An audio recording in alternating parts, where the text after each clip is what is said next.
இந்த நூலக நிறுவனத்தினால் நடத்தப்படுகின்ற தமிழ் ஆவண மாநாட்டின் இரண்டாவது அரங்கு இப்பொழுது நடக்க இருக்கின்றது. முதலாவதாக இந்த நூலக தமிழ் ஆவண மாநாடு எதற்காக நடத்தப்படுகின்றது என்றால், ஈழத்து தமிழ் சூழலில் ஆவணப்படுத்தலும் அவற்றை பேணி பாதுகாத்தலும் என்ற தொழிற்பொருளையே இந்த மாநாடு நடத்தப்படுகின்றது. அதில் இந்த இரண்டாவது அரங்கத்தின் தொழிற்பொருளாக வரலாற்று தொல்லியல் மரபுரிமை என்ற தலைப்பிலே இந்த இரண்டாவது அரங்கு நடத்தப்படுகின்றது. இந்த இரண்டாவது அரங்கிற்கு அரங்க தலைமை வகிப்பதற்காக பேராசிரியர் சி பத்மநாதன் அவர்கள் வருகை தந்துள்ளார்.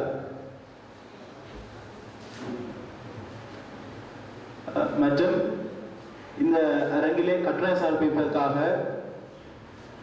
5 கட்டுரையாளர்கள் வந்துள்ளனர். இப்பொழுது அவர்கள் அனைவரையும் மேடைக்கு அழைக்கின்றோம். முதலாவதாக அரங்கம் தலைவர் சி பத்மநாதன் ஐயா அவர்களை மேடைக்கு அழைக்கின்றோம். பேராசிரியர் சி பத்மநாதன் ஐயா அவர்கள் ஒரு பெயர் பெற்ற வரலாற்றியலாளர். தமிழ் மக்களின் வரலாற்றையும் வாழ்க்கை முறையையும் உலக மக்களுக்கு எடுத்து காட்டுவதில் பெரும் பங்காற்றியவர். அவர் இந்த அரங்க தலைமை ஏற்பதற்கு மகிழ்வடைகின்றோம். அடுத்ததாக இந்த அரங்கிலே கட்டுரை சமர்ப்பிக்க இருக்கிறவர்கள். முதலாவதாக இலங்கை தமிழர் மரபு வழி கட்டிடச் சூழல்களும் அவற்றை ஆவணப்படுத்தலும் என்ற தலைப்பிலே திரு வி மயூரநாதன் அவர்கள் கட்டுரை சமர்ப்பிக்க இருக்கின்றார். அவரை தற்போது மேடைக்கு அழைக்கின்றோம்.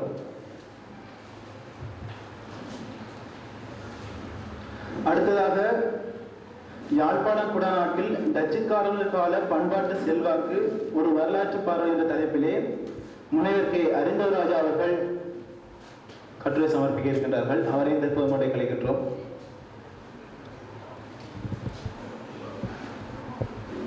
அடுத்ததாக மட்டக்களப்பு தேசத்தில் கண்டறியப்பட்ட கல்வெட்டுகளும் கல்வெட்டாயும் இன்றைய போக்கும் என்ற தலைப்பிலே செல்வி கௌரி புண்ணியமூர்த்தி அவர்கள் கட்டுரை சமர்ப்பிக்கின்றார்கள். மற்றும் வெள்ளாவளி கிராமத்தின் வரலாறும் தொல்லியல் எச்சங்களை ஆவணப்படுத்தலும் என்ற தலைப்பில் செல்வி பொன்னுத்துறை நிரந்தனி அவர்கள் கட்டுரை சமர்ப்பிக்கின்றார்கள். அவர்கள் இதுவரை இப்பொழுது மேடைக்கு அழைக்கின்றோம்.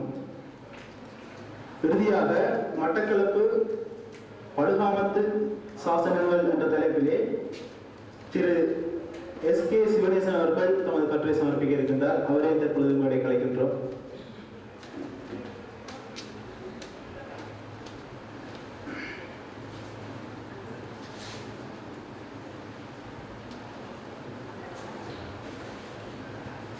அரங்கிலே கூடியிருக்கின்ற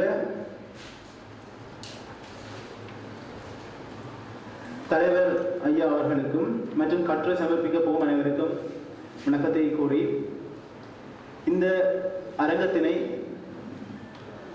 தலைவர் அவர்களிடம் ஒப்படைக்கின்றேன். இக்கருத்தரங்கில் ஏற்பாட்டாளர்களே, கட்டுரை படிக்க போகும் ஆசிரியர்களே, இங்கு குழுமியிருக்கின்ற சகோதர சகோதரிகளே, உங்கள் அனைவருக்கும் எனது வணக்கத்தையும் வாழ்த்துக்களையும் தெரிவித்துக் கொள்ள விரும்புகிறேன். இந்த கருத்தரங்கானது வரலாறு, தொல்லியல், மர உரிமை என்ற 3 விடயங்களை பற்றியதாக என்று உங்களுடைய நிகழ்ச்சி நிரலிலே சொல்லப்பட்டிருக்கிறது. பொதுவாக வரலாறு என்பது கடந்த 40-50 வருடங்களாக ஒரு பாடநெறி என்ற வகை தமிழ் பாடசாலைகளில் ஒரு சிலவற்றை தவிர அது ஒரு அந்நியப்படுத்தப்பட்ட விடயமாக பழைய காலத்தில் கூட தமிழர்கள் கலை தொடர்பான பாடங்களை அதிகம் படிப்பதற்கு விரும்புவதில்லை. பெரும்பாலும் இந்த பட்டுக்கோட்டையில் அமெரிக்க மிஷனரிமார் சாத்திர கல்லூரியை அமைத்திருந்த காலம் முதலாக விஞ்ஞான பாடங்களை படிப்பதிலேயே அவர்கள் கூடுதலான அக்கறை கொண்டிருந்தார்கள். ஏனென்றால் மருத்துவம், அது தொடர்பான தொழில்கள், அவற்றின் மூலமாக பொறியியல், இவற்றின் மூலமாக நல்ல உயர்ந்த சன்மானம், மாதாந்த வருமானம் கிடைக்கக்கூடிய, பின்பு அதை வேறு விதமாக கிடைக்கக்கூடிய தொழில்கள் தான் நாட்டம் கொண்டிருந்தார்கள். ஆனால் பின்பு இந்த மொழி, கல்வி மொழி மாறியதன் பின் தாய்மொழி கல்வி போதனா மொழியாக வந்ததன் பின் கணிசமான அளவிலே கலை பாடங்களை படிக்கத் தொடங்கினார். ஆனாலும் இப்பொழுதுதான் அரசாங்கம் 11ஆம் ஆண்டு வகுப்புகளுக்கு வரலாற்று ஒரு கட்டாய பாடமாக அதை மாற்றிவிட்டதினாலே படிக்க வேண்டிய ஒரு தேவை அவர்களுக்கு ஏற்பட்டது. வரலாற்றை படிக்க வேண்டிய ஒரு தேவை உணர்வு நவீன காலத்திலே இந்த சமுதாயத்திற்கு இருந்த பொழுதிலும் அவர்கள் அதை அலட்சியப்படுத்தியே வந்திருக்கின்றனர். வரலாற்று ஆவணங்கள் என்ன, அவற்றை எவ்வாறு பேண வேண்டும், எவ்வாறு ஆவணப்படுத்த வேண்டும் என்பதை பற்றி முன்பு அதிகமானவர்கள் சிந்திக்கவில்லை. 20ஆம் நூற்றாண்டுக்கு முன்பே தென்னிலங்கையில் உள்ள மாவட்ட தலைமை அதிகாரிகள் முற்காலங்களில் ஒல்லாந்தர் காலம் முதலாக எழுதி வைக்கப்பட்டிருந்த நிர்வாக அறிக்கைகள், பிரித்தானிய காலத்து அறிக்கைகள் என்பனவற்றையெல்லாம் அவர்கள் சேகரித்து கொழும்பில் உள்ள ஆவண சுவடிகள் நிலையத்திடம் ஒப்படைத்துள்ளனர். இதிலே கவலைக்குரிய விடயம் என்னவென்றால், இதே போன்ற அதிகாரிகள் யாழ்ப்பாணத்திலும் திருவோணமலையிலும் ஏனைய மாவட்டங்களிலும் அவர்கள் அக்கறை காட்டவில்லை.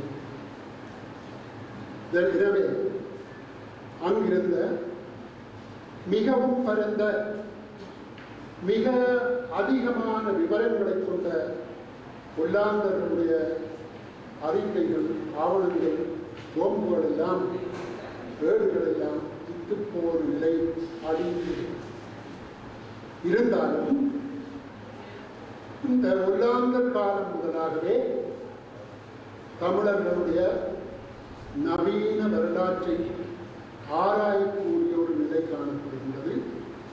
இப்பொழுது அதிகம் அதிலே ஒருவர் கவனம் செலுத்துவதில்லை. ஏனென்றால் அந்த ஒல்லாந்து மொழியை படிக்க வேண்டும். ஒல்லாந்து அரசாங்கம் தங்கள் நாட்டிலே போய் அந்த மொழியை படிப்பதற்கு வசதிகள், மானியங்களை வழங்கினாலும் இவர்கள் விரும்புகிறார்கள், போகிறார்கள். பல்கலைக்கழகங்களும், சம்பந்தப்பட்ட பல்கலைக்கழகங்களும் அதற்கான வாய்ப்புகளை வழங்குவதில்லை. வரலாறு என்பது ஆதாரங்களை அடிப்படையாக கொண்டு எழுதப்படுவது, அறிவியல் பூர்வமான அவற்றை ஆராய்ந்து எழுத வேண்டியது. மாருத பிரவீகரின் கதை, யாழ்ப்பாடி கதை, இன்னொருவற்றை வைத்துக் கொண்டு வரலாறு எழுத இயலாது. ஒருபுறம் இலங்கை தமிழர் சமுதாயத்தினுடைய வரலாறு நெடுங்காலம் நிலத்திலே புதையுண்டு கிடந்தது. இப்பொழுதுதான் அது ஓரளவிற்கு சற்று அதனை பற்றிய விவரங்கள் வெளிவருகிறது. இதில் நடந்தது என்னவென்றால்,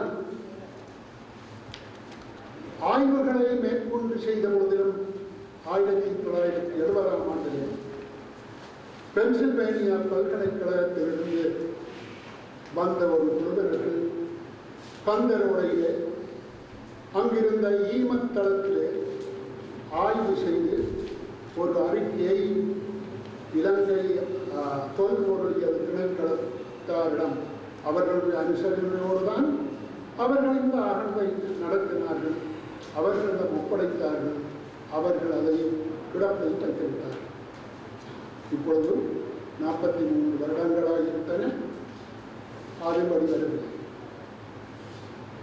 பின்பு 2 ஆண்டுகளுக்கு முன்பு கந்தரோடையில் குடியிருப்பு பகுதிகளில்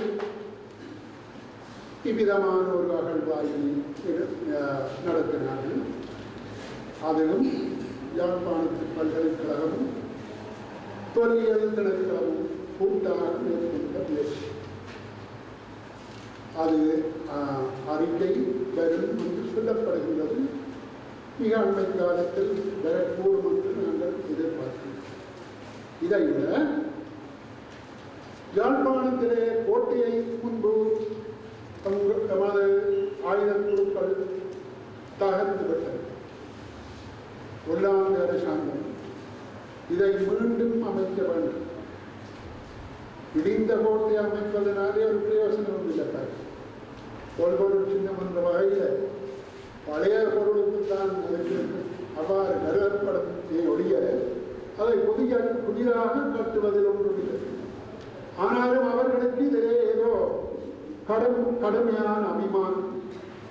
ஏனென்றால் அவர்களுடைய இளைஞய சாம்ராஜ்யத்தில் பட்டேரியா தலைமை நிலையத்திற்கு உள்ள கோட்டைகளுக்கு அடுத்தது மிக பலம் வாய்ந்த கோட்டையாக இந்த யாழ்ப்பாணத்து கோட்டை அமைந்தது.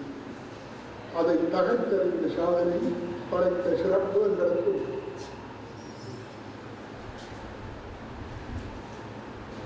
ஆனால் அங்கு நடைபெறுகின்ற அகழ்வாய்வுகள் பற்றி எதுவும் தெரிகிறது. ஆனால் அதிலே பங்கு கொண்டவர்கள் குறிப்பாக இந்த கந்தரோடையிலே நடைபெற்ற அகழ்வாய்வுகள் அங்கே கிடைக்கின்ற பொருள்களை போன்றவைதான் அடிப்படைகளிலே இருக்கின்றன. இதைவிட கிழக்கு மாகாணத்தில் முன்பு கதிரவடி என்கின்ற இடத்தில் 1933ஆம் ஆண்டிலே பெருங்கற்பண்பாட்டு சின்னங்கள் கண்டுபிடிக்கப்பட்டன. ஆனால் அகழ்வு ஆராய்வுகள் நடைபெறவில்லை. ஆனால் இப்பொழுது கடந்த 2 ஆண்டுகளிலே குறிப்பாக இந்த கிழக்கு பல்கலைக்கழகத்தில் வரலாற்று துறையினருடைய மாணவர்களுடைய தேடல்களினாலே அங்கு பல பெருங்கற்பண்பாட்டு சின்னங்கள் இருப்பதை நாங்கள் அறிகிறோம். பெருமளவில் இல்லாவிட்டாலும் மிக பரந்த பகுதிகளில் பானமையிலிருந்து திருகோணமலை வரை இவை அதுவும் படுவான்களை மட்டக்களப்பு பிரதேசத்தினுடைய பழைய தென்கிழக்கு பகுதியில் இவை காணப்பட்டன. முதலாக அங்கு நடுகல் ஒன்றை இவர்கள் கண்டுபிடித்திருக்கிறார். இலங்கையிலே கண்டெடுக்கப்பட்ட முதலாவது நடுகல் அதுவாகும். அது மட்டுமன்றி கல் வளையம் ஒன்று அமைந்த கற்கிடை ஒன்று இருப்பதை கண்டிருக்கின்றார். இதே இடத்தில் ரோமர் காலத்துக்குரிய இந்தியாவிலே உற்பத்தியான ரூலட் பேர் என்ற வகைக்குரிய மண்பாண்டத்தை முழுமையாக முடியாது கண்டுபிடித்திருக்கிறார். அது மட்டுமின்றி மிக முக்கியமான விடயம் என்னவென்றால், யாழ்ப்பாணத்தில் மற்றது வடமாகாணத்தின் பகுதிகளில் இந்த கலவோடுகளில் தான் கூடுதலாக தமிழ் எழுத்துக்கள், தமிழ் மொழிக்குரிய எழுத்துக்கள் காணப்பட்டன. ஆனால் இப்பொழுது தமிழ் மொழி சிறிய வசனமாய் தமிழ் மொழியில் கிறிஸ்துவுக்கு முன் 2ஆம் நூற்றாண்டில் எழுதப்பட்ட சாசனம் ஒன்றோ மட்டக்களப்பிலே கண்டுபிடித்தார்.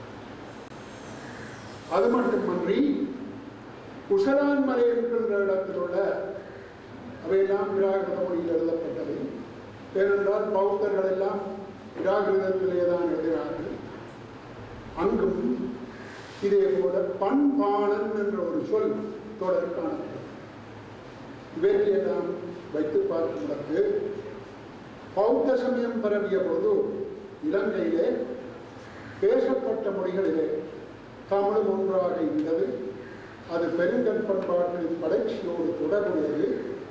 அந்த பண்பாட்டை சேர்ந்தவர்கள் தான் இங்கு வந்து கடலோரமாக வந்து கடல் வளங்களை பயன்படுத்துவதற்கும் வேறு வளங்களை பயன்படுத்துவதற்கும் குடியிருந்து துறைமுகங்கள், கடல் தொழிலுக்கு வேண்டிய துறைமுகங்கள், கப்பல் கட்டுதல் முதலானவற்றை தொடங்கினார்கள் என்பது இப்பொழுது மறுக்க முடியாத ஒரு விடயமாக மாறிவிட்டது. பால நூல்களில் இது இடம்பெறவில்லை, காலப்போக்கில் இடம்பெறும் என்று கருதுகின்றோம். ஏனென்றால் இந்த தமிழர்களை வரலாற்றிலிருந்து ஒதுக்குகின்ற, நாட்டிலிருந்து ஒதுக்குகின்ற முயற்சிகள் கூடுதலாக வரலாற்றின் ஊடாகத்தான் பிரித்தானியர் காலம் முதல் நடைபெற்று வந்தது. இப்பொழுதும் அந்த போக்கை உடைப்பது மிகவும் கடினமானது. ஆனால் நான் சொன்ன 2 பல்கலைக்கழகங்களும் தென்கிழக்கு பல்கலைக்கழகங்களும் இவற்றில் உள்ள ஆசிரியர்கள் மாணவர்கள் தான் கடும் முயற்சியினாலே இந்த வரலாற்றில் உள்ள இடைவெளியை நிரப்ப வேண்டும். ஒன்று தொல்பொருள் சின்னங்களை தேடி அவற்றை விளக்கி எழுதுதல் தொடர்ச்சியான ஆரம்ப காலம். 2வது நவீன காலத்தை போர்த்துகேயர்கள், கொண்டாந்தர்கள் பிரித்தானியர் காலத்து ஆவணங்களை எல்லாம் பார்த்து படிக்க வேண்டும். இவை நிறைய இருக்கின்ற போதிலும் என்ன இருக்கிறது தெரியாது. ஏன் அதை அறிய முற்பட்டால் தானே அவள் புரிந்து கொள்ளலாம். இவற்றை உங்களுடைய திட்டத்தின்படி ஆவணப்படுத்துதல் என்றால் அது ஒரு அளப்பெரிய மிகப்பெரிய விடயமாக, பட்டுக்கடங்காத விடயமாக சென்றுவிடும். எனவே இப்பொழுது செய்யக்கூடியவற்றையாவதல் அவசியமாக செய்ய வேண்டும். ஏனென்றால் இந்த வரலாற்றில் கடுமையான அதிகமான மாற்றங்கள் ஏற்பட்டு வருகின்றது. உண்மைக்கு புறம்பானவை சொல்லப்பட்டு வந்துள்ளன, தொடர்ந்தும் சொல்லப்படுகின்றன. இவற்றையெல்லாம் தகுந்த ஆதாரங்களோடு சொன்னால்தான் உலகத்தவர்கள் வைத்துவ உலகம் ஒப்புக்கொள்ள முடியும். இதோடு எனது இந்த உரையை நிறுத்திக் கொண்டு, இந்த பலர் கட்டுரை படிக்க இருப்பதால் அவர்களுக்கு போதிய அவகாசம் கொடுத்த பொருட்டு அவர்களை இப்பொழுது உங்களுக்கு சமர்ப்பிக்குமாறு வேண்ட வேண்டியுள்ளது.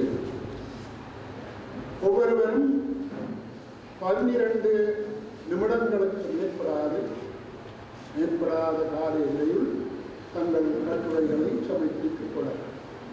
அதன் பின்பு சபையோர் வேண்டுமாயின் இயலுமானில் சில அவர்களோடு தங்களுடைய ஐயங்களை பெற்றுக்கொள்ளலாம். ஆனால் பேசுகின்ற பொழுது ஒரு வினா வந்தால் அது ஒரு வினாவாகத்தான் இருக்க வேண்டும், பேச்சாக அமையக்கூடாது. இப்பொழுது முதலாக திரு மயூரநாதன் அவர்கள் இலங்கை தமிழர் மரபுவழி கட்டுரை சூழல்களும் அவற்றை ஆவணப்படுத்தலும் என்னும் பொருள் பற்றி தனது கட்டுரையை உங்களுக்கு வழங்குவார்.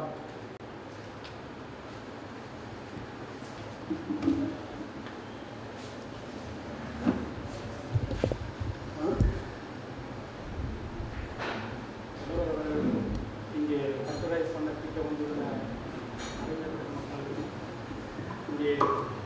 இங்கே சமர்ப்பிக்கப்படும் கட்டுரைகளை கேட்பதற்காக வந்திருக்கின்ற சகோதர சகோதரிகளுக்கும் அது வழங்கத்தை தெரிவித்துக் கொள்கிறேன். இன்றைக்கு நான் இங்கே உங்கள் முன் சமர்ப்பிப்பதற்கு எடுத்துக்கொண்டிருக்கிற விஷயம் இலங்கை தமிழர் சூழலில் மரபு வழி கட்டிட சூழல்களும் அவற்றை ஆவணப்படுத்தலும் என்பது.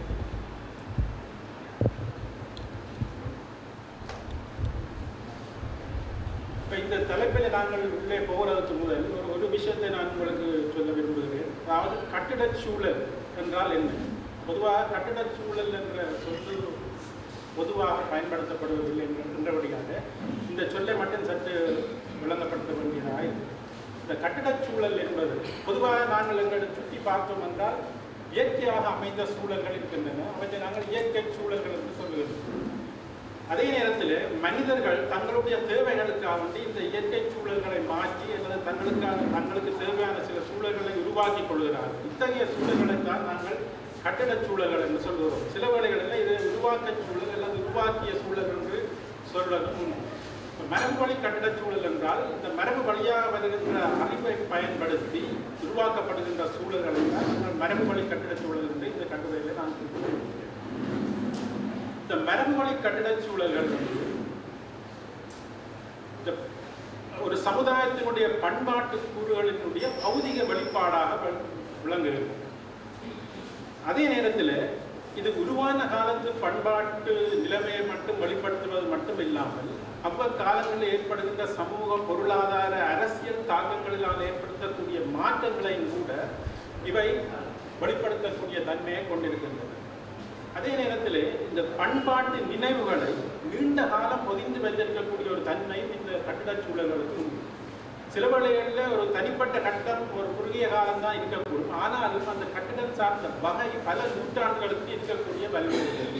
அதன் காரணமாக இந்த பண்பாட்டு பொதிவானது நீண்ட காலத்துக்கு இருந்து பயன்படக்கூடிய ஒரு சூழ்நிலை உண்டு.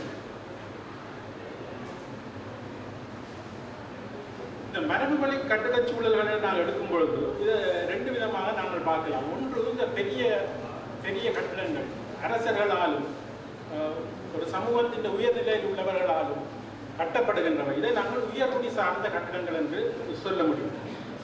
மற்றது சாதாரண மக்கள் தங்களுடைய தேவைகளுக்காக வேண்டி கட்டிக்கொள்ளுகிற கட்டிடங்கள். இது சாதாரண மக்கள் சார்ந்த கட்டிடங்கள். உலக அளவில் நாங்கள் பார்த்தோம் என்றால் இந்த அறிஞர்கள், அதாவது இதுகளை பற்றி ஆய்வு செய்கிற அறிஞர்கள் உயர்குடிக்குரிய கட்டிடச் சூழலை பற்றி தான் கூடுதலாக ஆராய்ந்திருக்கிறார்கள். அது மட்டுமன்று இல்லாமல் இந்த உயர்குடி சார்ந்தது இந்த மொத்தமான கட்டிடச் சூழல்கள் ஒரு மிகச்சிறிய ஒரு 100% இருந்த பொழுதும் கூட இந்த உயர்குடிக்குரிய கட்டிடச் சூழல்களை மட்டுமே முக்கியத்துவம் கொடுத்து ஆய்வு செய்வது மட்டுமில்லாமல் ஆவணப்படுத்தியும் வந்திருக்கிறார்கள். ஆனால் இந்த 60களில் இந்த சென்ற நூற்றாண்டின் 60களில் இந்த சாதாரண மக்களுடைய கட்டிடச் சூழல் குறித்து ஒரு விழிப்புணர்வு ஏற்பட்டதை நாங்கள் காண்கிறோம். இது உலக அளவில் ஏற்பட்டதை நாங்கள் காண்கிறோம்.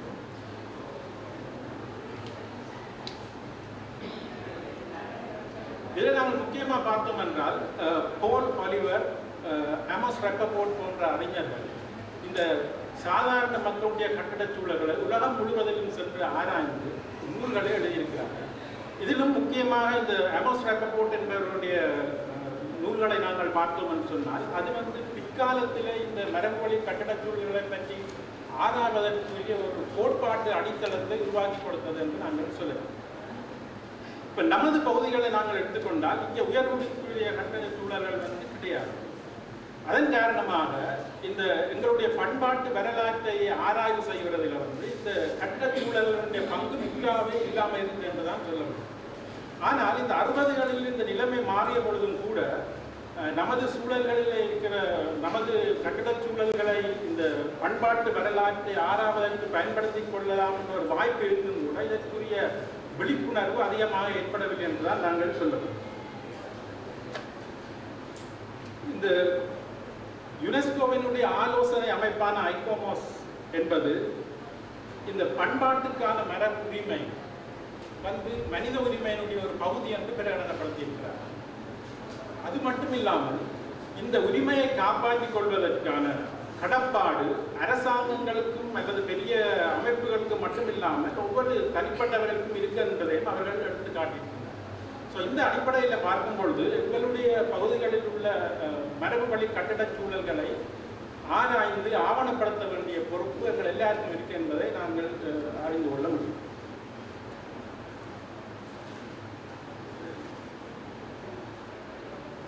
இந்த கட்டிடச் சூழல்களை ஆவணப்படுத்த வேண்டியதன் முக்கியத்துவம் என்னென்று நாங்கள் பார்க்கும் பொழுது இதில் அழிந்து வரும் கட்டிடச் சூழல்கள் தொடர்பான தகவல்களை பாதுகாக்கலாம். மற்றது மரபுவழி கட்டிடச் சூழல்கள் தொடர்பான விழிப்புணர்வை மக்கள் மத்தியிலே ஏற்படுத்த வேண்டும். அதோடு இந்த ஆய்வுகளை ஊக்குவிக்கிறதுக்கும் இந்த கட்டிடச் சூழல்களை ஆவணப்படுத்துறது எங்களுக்கு மிக உதவியாக இருக்கும். அப்பொழுது நாங்கள் இப்போ எங்களுடைய பகுதிகளிலே என்ன விதமான கட்டிடச் சூழல்கள் இருக்கு என்பதை பார்க்க வேண்டும் என்று சொன்னால் இது இங்கே ஒரு பட்டியலை இதில் தந்திருக்கிறேன். இது ஒரு முழுமையான பட்டியல் அல்ல, இருந்தாலும் கூட இது முக்கியமான கட்டிடச் சூழல்களை கொடுக்கிறது. இதில் முக்கியமாக நாங்கள் வீடுகளை எடுத்துக்கொள்ளலாம். வீடுகள் இந்த எல்லாவற்றிலும் பார்க்க ஒரு முக்கியமான விஷயம் ஏனென்று சொன்னால் வீடுகள் எங்களை சுற்றி மிக அதிகமான எண்ணிக்கையில் இருக்கிறது. அது மட்டுமட்டு இல்லாமல் மக்களுடைய அன்றாட வாழ்க்கையோடு நெருங்கிய தொடர்பு கொண்டிருக்கிறவை இந்த வீடுகள் தான். ஆனபடியால் இந்த வீடுகளை ஆராய்வதன் மூலம் நம்முடைய பண்பாட்டு வரலாற்றை ஆராய்வதற்கான மிகச்சிறந்த சான்றுகள் கிடைக்கக்கூடிய வாய்ப்புகள் உண்டு. இதை விட இன்னொரு விஷயத்தை நாங்கள் சொல்ல விரும்புகிறேன். நான் எல்லாத்தையும் விரிவாக விளக்க விரும்பவில்லை. இந்த தோட்டங்கள் என்பதை நாங்கள் பொதுவாக ஒரு கட்டிடச் சூழலாக எடுத்துக்கொள்வது இல்லை. ஆனாலும் வரவிலக்கணப்படி பார்க்கும் பொழுது அது ஒரு கட்டிடச் சூழல் தான். அந்த கட்டிடச் சூழலில் இந்த தோட்டங்கள் என்ற கட்டிடச் சூழலில் கூட நாங்கள் பலவிதமான பண்பாட்டு கூறுகளை அவதானிக்க முடியும். இவற்றை ஆராய்வதன் மூலம் நாங்கள் எங்களுடைய பண்பாட்டு வரலாற்றுக்கு சிறப்பான பங்கை கொடுக்க முடியும் என்று நான் எண்ணுகிறேன். இப்போ வீடுகளை சற்று விவரமாக பார்த்தோம் என்றால் இது நான் இங்கே வட பகுதிகளில் காணப்படுகின்ற வீடுகளை ஒரு வகைப்படுத்தி போட்டிருக்கின்றேன். அவைகளை பற்றி நாங்கள் கொஞ்சம் விரிவாக பார்க்கலாம். இப்போ முக்கியமான ஒரு அடிப்படையான வீடு என்று நாங்கள் பார்த்தால் அது ஒரு அலகு உள்ள வீடு, அதாவது ஒரு அறையை கொண்ட வீடு. இப்போ இந்த வட பகுதிகளில் நாங்கள் இந்த 2 விதமான வீடுகளை நாங்கள் இருப்பதை நாங்கள் அவதானித்திருக்கலாம். சிலருக்கு இந்த வட்டமான வீடு இருக்கிறதே தெரிந்திருக்காது. இது 70களில் ஓரளவுக்கு இருந்தது. ஆனால் 80களில் பன்னிப்பகுதிகளில் இப்படியான வீடுகள் இருந்தது. இப்பொழுது இது முற்றாக இல்லாமல் போயிருக்கு என்பதுதான் என்னுடைய எண்ணம்.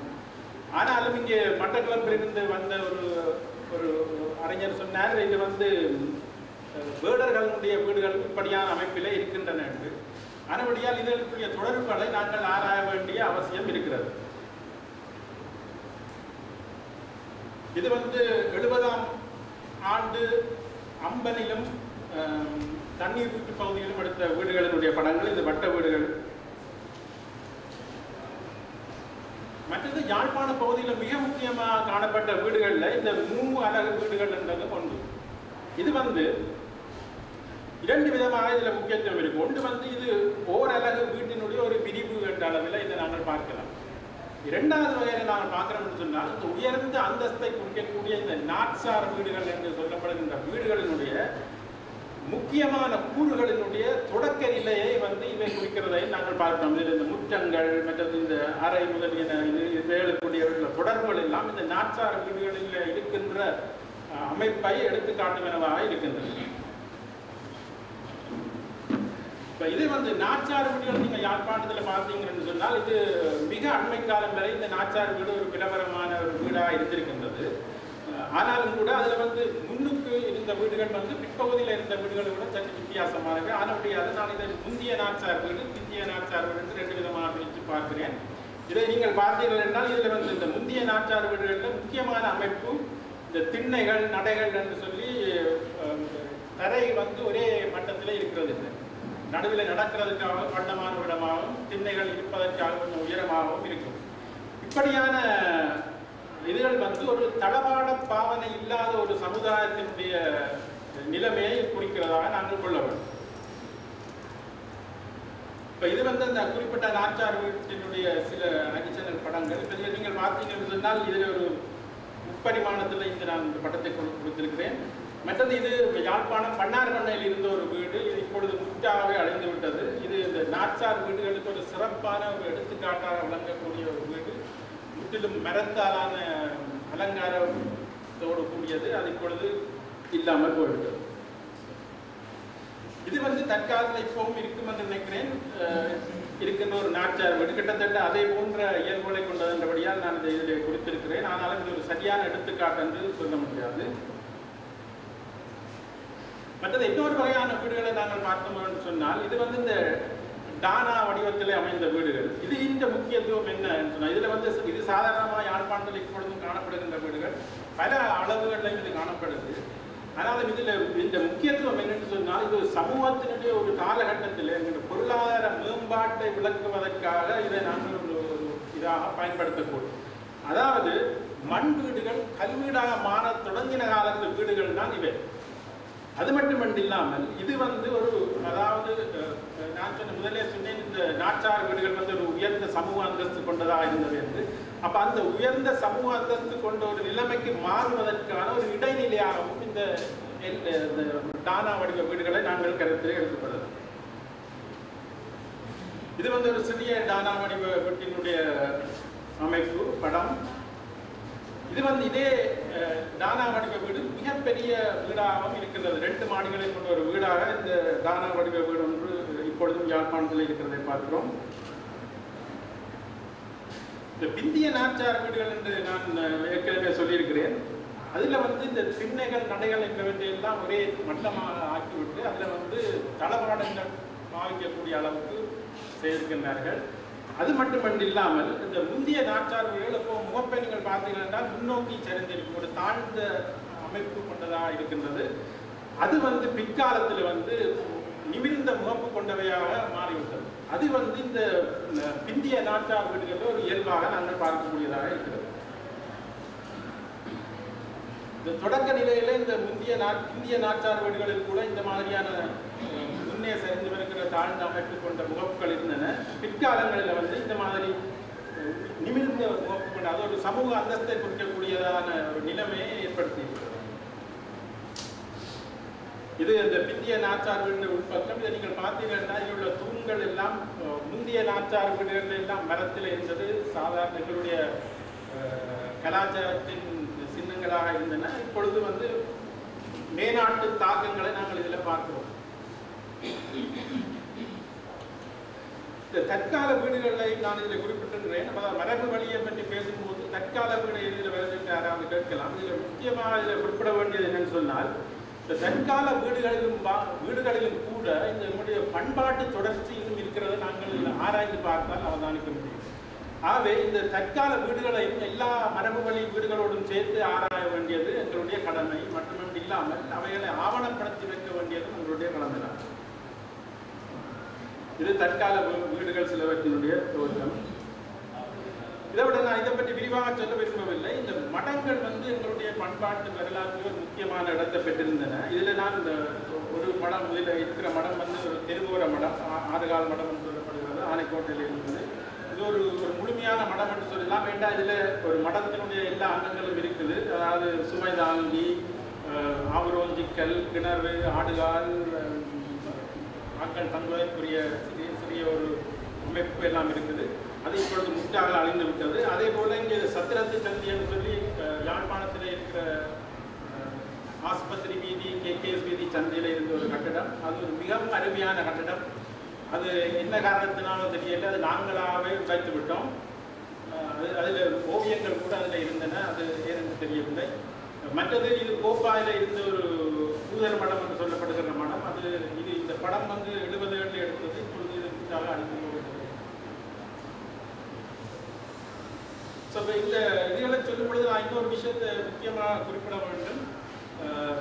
இதுவரையில் இதுகளை பற்றி ஏதாவது முன்னோடி ஆய்வுகள் நடத்தப்பட்டிருக்கின்றனவா என்று நான் ஏற்கனவே சொன்னேன். 60களில் வந்து உலக அளவில் வந்து இதை பற்றி ஒரு விழிப்புணர்வு ஏற்பட்டது. அந்த அடிப்படையில் பார்க்கிற பொழுது மொரட்டுவ பல்கலைக்கழகத்து கட்டிடக்கலை மாணவர்களுக்கு இது ஒரு தூண்டுகோலாக இருந்தது. அந்த நேரத்தில் தான் முதலாக யாழ்ப்பாணத்தில் இருந்து மாணவர்கள் கட்டிடக்கலைக்கு என்ற பண்ணி போனார்கள். அந்த சந்தர்ப்பத்திலே அவர்களுடைய இறுதி தேர்வுக்கான கட்டுரைகளுக்கு இத்தகைய தலைப்புகளிலே அவர்கள் கட்டுரைகளை சமர்ப்பித்திருக்கிறார்கள். முக்கியமாக மரபுவழி நாச்சார் வீடுகள், குடியேற்றவாத செல்வாக்கு உட்பட்ட நாச்சார் வீடு, யாழ்ப்பாணத்து மடங்கள், வட்ட வீடு, யாழ்ப்பாணத்து ஒல்லாந்தர் வீடு என்று 70களில் இதுகளை பற்றிய கட்டுரைகளுக்கு வந்திருக்கு. இதில் வருந்தத்தக்க விஷயம் என்னன்னு சொன்னால், இந்த கட்டுரைகள் எதுவும் இப்போ பல்கலைக்கழகத்திலையும் கிடையாது, இது எழுதினவர்களுக்கு வசதியும் கிடையாது. ஆனால் இவற்றினுடைய செல்வாக்கு பிற்காலத்தில் இதை பற்றி ஆய்வு செய்தவர்களுக்கு பயன்பட்டிருக்கு என்று நான் எண்ணுகிறேன். பிற்காலங்களிலே யாழ்ப்பாண பல்கலைக்கழக மாணவர்களும் இதுகளை பற்றி நிறைய ஆய்வுகள் செய்திருக்கிறார்கள், இதுகளை பற்றி நூல்கள் கூட வெளியிட்டிருக்கிறார்கள். அதற்கு இந்த மொரட்டோ பல்கலைக்கழக மாணவர்கள் செய்த ஆய்வுகள் உதவி இருக்கும் என்பது என்னுடைய எண்ணம். இப்பொழுது நாங்கள் ஆவணப்படுத்தல் என்பதை பார்க்கிற பொழுது ஆவணப்படுத்தல் என்ன வடிவத்திலே ஆவணப்படுத்துதல் என்பதும் என்ன உள்ளடக்கத்தை உள்ளடக்குவது என்பதும் இரண்டு முக்கியமான விஷயம். ஆவணப்படுத்தல் என்று வடிவங்களை பற்றி பேசும்போது முக்கியமாக உலகம் முழுவதிலும் இந்த 3 விதமான வடிவங்களை பாய்ப்பார்கள். ஒன்று அளவு வரைபடங்கள், மெஷர் டிராயிங். 2வது ஒளிப்படங்கள், போட்டோகிராஃப். 3வது எழுத்து மூலமான பதிவுகள். ஸோ இதுதான் இந்த கட்டிட சூழல்களை ஆவணப்படுத்தக்கூடிய அடிப்படையான விஷயங்கள். இதில் ஒளிப்படங்கள் ஒவ்வொன்றுக்கும் சில நன்மைகளும் இருக்குது, தீமைகளும் இருக்குது, குறைபாடுகளும் இருக்குது. அதில் ஒளிப்படங்களை பார்த்துட்டோம்னா இது ஒரு சப்ஜெக்டிவ் இருக்காது, அதாவது தற்சார்பற்ற பதிவுகள் தான் இருக்கு. அதாவது நீங்கள் இப்போ சுவரில் ஒரு வெடிப்பு இருந்தால் அளக்கிறவர்கள் அதை அளக்க மாட்டார்கள், விட்டுடுவார்கள். ஆனால் படத்தை நீங்கள் எடுத்துக்கிட்டால் அதை பற்றி கவனிக்காது, அதில் இருக்கிற வெடிப்பு கூட பெறும். ஸோ இதுகள் பிற்காலத்தில் ஏதாவது பிரயோசனமாக இருக்கக்கூடும். மற்றது இது இலகுவில் புரிந்து கொள்ளக்கூடியது, எல்லாருக்கும் புரியும். இதை ஒரு கண்காட்சியில் வைக்கிறதோ இல்லாட்டால் நூலில் வெளியிடுறதுக்கோ மிகவும் வாய்ப்பான ஒரு வடிவம். அதாவது தற்காலத்தில் இதுக்கு அதிக செலவு தேவை. இப்போ இருக்கிற டிஜிட்டல் டெக்னாலஜியில் இப்போ மிக மலிவாக இந்த படங்களை ஏராளமாக எடுத்துக்கொள்ளலாம். அதிக நேரம் தேவையில்லை. ஒரு கட்டிடத்தை படம் எடுக்கிறதுக்கு அதிக நேரம் தேவைப்படாது இப்போதைக்கு. அடுத்து ஓரளவு பயிற்சி இருந்தாலே நல்ல படங்களை எடுத்துக்கொள்ளக்கூடிய வாய்ப்பு இருக்கு. ஆனால் குறைபாடுகள் என்று பார்க்கும் பொழுது இந்த படங்கள் மூலம் எல்லா விஷயங்களையும் ஒரு கட்டிடத்தை பற்றி நாங்கள் பதிவு செய்து கொள்ள முடியாது.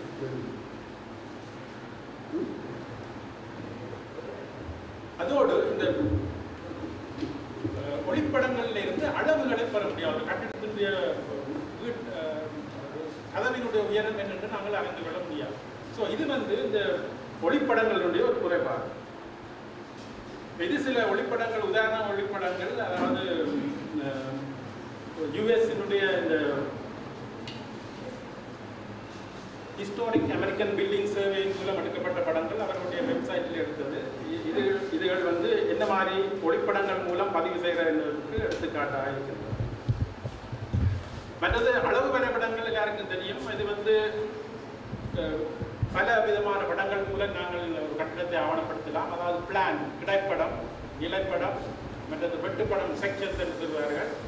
அதை விட டீட்டெயில்ஸ் அதுகளையும் நாங்கள் இங்கே பதிவு செய்து வைக்க முடியும். அதுக்கு சில உதாரணங்களை நான் இங்கே காட்டுகிறேன். இதுகளும் அதே இணையதளத்தில் இருந்து எடுத்தவை தான். இது உதாரணத்துக்காக கொடுக்கப்பட்டிருக்கின்றவை. இந்த மாதிரியான வடிவங்களில் தான் இந்த கட்டடங்களை ஆவணப்படுத்தி வைப்பார்கள். மற்றது எழுத்து மூல பதிவுகள். எழுத்து மூல பதிவுகள் எல்லாம் இந்த அளவு வரைபடங்களிலேயோ இல்லாட்ட ஒளிப்படங்களிலேயோ காட்ட முடியாத விஷயங்களை நாங்கள் எழுத்து மூலமாக ஒரு ரிப்போர்ட்டாக எழுதி வைக்கிறது. இது இன்னும் ஒரு வடிவம். இதை விட சில புதிய முறைகள் இருக்கு. அடிப்படையான இந்த ஒளிப்படம், அளவு வரைபடம் என்பவற்றோடு சில முறைகள் வித்தியாசமாக நவீன தொழில்நுட்பங்களை பாவித்த முறைகள் இருக்கு. இதை நாங்கள் திருத்திய ஒளிப்படங்கள், ஒளிப்பட அளவியல், அதாவது போட்டோகிராமெட்ரி, மற்றது லேசர் துருவல் என்று, அதாவது லேசர் ஸ்கேனிங்.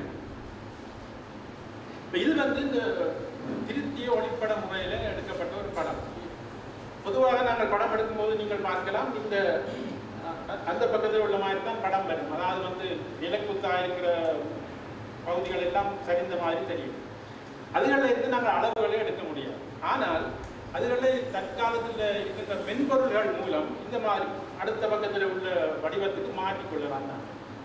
இப்போ இதை நாங்கள் வச்சுக்கணும். இது ஒரு எலிவேஷன் மாதிரி, அதாவது நிலப்படம் மாதிரி. இப்போ இதில் ஒரு அளவு எங்களுக்கு தெரியுமா இருந்தால் அதை வைத்து மற்ற எல்லா அளவுகளை நாங்கள் கால்குலேட் பண்ணி கொடுத்துக்கொள்ளணும். ஸோ இந்த முறையில் அளவு எடுக்கிறதுக்கு எடுக்கிற நேரத்திலும் பார்த்து அதற்கு மிக குறைந்த நேரமே எடுக்கும் என்பதால் இந்த மாதிரியான சில நுட்பங்களை பாவித்து நாங்கள் ஆவணப்படுத்த முடியும். இது இன்னொரு முறை போட்டோகிராமெட்ரி என்று சொல்லி அந்த ஒளிப்பட அளவையியல் பொதுவாக கனகாலமாக இந்த பாவனையில் இருக்கிறது தான். அதாவது மேப்புகள் செய்கிறதுக்கு இதை பாவிப்பார்கள். ஆனால் தற்காலத்தில் இதை கட்டிடங்களை ஆவணப்படுத்துறதுக்கும் இதை பாவிக்கிறார்கள். இதில் இந்த பல ஒளிப்படங்களை பயன்படுத்தி மென்பொருட்களை பாவித்து அதன் மூலமாக முப்பரிமாணத்தில் இதை வரைந்து எடுத்துக்கொள்ள முடியும். நீங்கள் இதில் கீழே பார்த்தீங்கன்னு சொன்னால் அந்த மாதிரி வரைந்தெடுத்து ஒரு முப்பரிமாண படம். இப்போ இதில் இருந்து நாங்கள் அளவுகளை பெற முடியும். அதாவது ஃபோட்டோகிராஃபில் இருந்து பெற முடியாது. அதை இந்த மாதிரி இதில் உருவாக்கினதுக்காக அதில் இருந்து பெற முடியும். இது லேசர் ஸ்கேனிங் செய்கின்ற முறை. இதுலேயும் அதே மாதிரி தான். இது ஒவ்வொரு ஒரு கட்டிடத்தில் உள்ள ஒவ்வொரு புள்ளியையும் அதனுடைய ஆழ்வுகளை கணக்கெடுத்துக் கொள்ளும். அதை பாவித்து நாங்கள் மென்பொருள்களை உபயோகப்படுத்தி இப்படியான பில்டிங்களை உருவாக்கிக் கொள்ளலாம் 3D.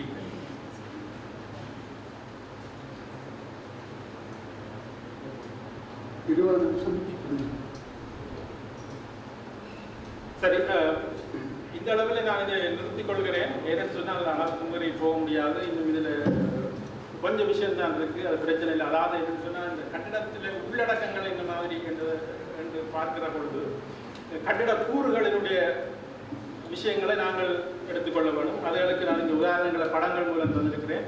அதே போல இது கட்டிட பொருள்கள், அலங்கார கூறுகள், இதை நீங்கள் பார்க்கலாம். ஒவ்வொரு விதமான எங்களுடைய ட்ரெடிஷனல் கூறுகளும் இருக்குது. அதே நேரத்தில் இதுகளை போன்ற மேனாட்டு தாக்கங்களினாலே ஏற்பட்ட அலங்கார கூறுகளும் இதில் நாங்கள் பார்க்கக்கூடியதாக இருக்குது. இது இந்த குறியீடு என்று ஒரு விஷயம் இருக்கு. இதில் நீங்கள் பார்த்தீங்கன்னு சொன்னால் ஒரு நாச்சார் வீடு, பழைய நாச்சார் வீட்டில் நாங்கள் போகும்பொழுது இந்த கதவுக்கு மேலே ஒரு அலங்கார பலகை இருக்கும். அதை செடிப்பலகை என்று சொல்வார். அதில் எப்பவும் இப்போ ஒரு கும்பம் இல்லாட்ட பிள்ளையார் அல்லது கஜலட்சுமி போன்ற வடிவங்கள் இருக்கும். அது ஒரு குறியீடு. அதாவது வீட்டுக்கு வரவர்களை வரவேற்கிற ஒரு தன்மை, அல்லது வீட்டுக்குள்ள லட்சுமி வர வேண்டும் என்று காட்டுறதுக்கான ஒரு குறியீடு தான் அது. அப்படியான விஷயம். இது போல நிறைய குறியீடுகள் நீங்கள் பழைய வீடுகளில் பார்க்கலாம். இதுவே எல்லாம் ஆராய்ச்சிக்குரியவை. அவைகளை ஆவணப்படுத்தி வைக்க வேண்டியது மிகவும் அவசியம். இதே போல இந்த மாற்றங்களை பற்றி நாங்கள் ஏற்கனவே சொல்லியிருக்கிறேன். அதாவது வீடுகள் இருக்கிற மாதிரியே இருக்கிறதில்லை. மக்கள் தங்கள் தேவைக்கு தக்க மாதிரி மாற்றிக்கொண்டு போவார்கள். இதில் சில முக்கியமான அம்சங்களை இதில் படம் கொடுத்துருக்கிறேன். இதன் மூலம் அறிந்து கொள்ளலாம். இந்த கரையில் இருக்கிறது பழைய நாச்சார் வீடு. அது வெளிக்கு திறந்தது, ரோட்டுக்கு திறந்திருக்கும். அதாவது யாரும் வரலாம், போகலாம், இருக்கலாம், படுக்கலாம், சித்திரவெல்லாம் போகலாம். ஆனால் இது ஒரு மெதுவாக நகர்ந்த போக்குவரத்தினுடைய விளைவு.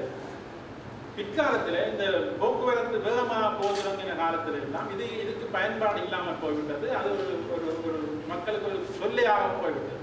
அதனால மக்கள் இதை நீங்கள் பார்க்கலாம். 2வது படம் மேலே உள்ள படத்தில் கிராதி போட்டு எல்லாம் அடைச்சிருக்கிறார்கள். அந்த திண்ணைகளை உடைத்து தரை மட்டமாக்கி இருக்கிறார்கள். ஸோ இது அந்தந்த காலத்துக்குரிய பண்புகளை வழிகாட்டு விதமாக இருக்கின்றது. ஸோ இவைகளை நாங்கள் ஆவணப்படுத்தும் போது இவைகளை எல்லாம் கவனித்து நிச்சயமாக ஆவணப்படுத்த வேண்டும். அதாவது கீழே பார்த்தீங்கன்னு சொன்னால் இது ஒரு நாச்சார் வீடு. நீங்கள் இதை முகப்பை பார்த்து தெரிந்து கொள்ள முடியாது. ஆனால் அந்த காலத்துக்குரிய அந்த போக்குக்கு ஏற்றபடி இதை ஒரு நிலைக்குத்து முகப்பை உடையதாக உருவாக்கி இருக்கிறார். உள்ளே போனால் நாச்சார் வீடு, பழைய நாச்சார் வீடு. ஸோ இதுகளை எல்லாம் நாங்கள் பார்த்து ஆவணப்படுத்துவதால் எங்களுடைய பண்பாட்டு வரலாற்றை அறிந்து கொள்வதற்கு மிக வாய்ப்பாக அமையும் என்று நான் நன்றி. எல்லோருக்கும் சம வாய்ப்பு நேரத்தை பொறுத்தவரையில் அளிக்க வேண்டும் என்பதனால் இந்த கட்டுரை பற்றிய சபையோரினுடைய குறிப்புரை இப்பொழுது தவிர்க்கப்படும். அடுத்த அரங்கினுடைய குறுகிய நேரத்தை நாங்கள் அபகரிப்பதற்கு எங்களுக்கு அதிகாரம் இல்லை, உரிமையும் இல்லை. எனவே அடுத்து யாழ்ப்பாண குடாநாட்டில் டச்சுக்காரர்கள் கால பண்பாட்டு செல்வாக்கு ஒரு வரலாற்று பார்வை என்னும் விடயம் தொடர்பாக அருந்தவராஜா இப்பொழுது தனது உரையை சமர்ப்பித்தார். இவர் யாழ்ப்பாண பல்கலைக்கழகத்தில் வரலாற்று துறையினுடைய ஒரு சிரேஷ்ட விரிவுரையாளர். முதுகலை மாணி பட்டம் பெற்று பின்பு இந்தியாவிலே கலாநிதி பட்டமும் பெற்றவர்.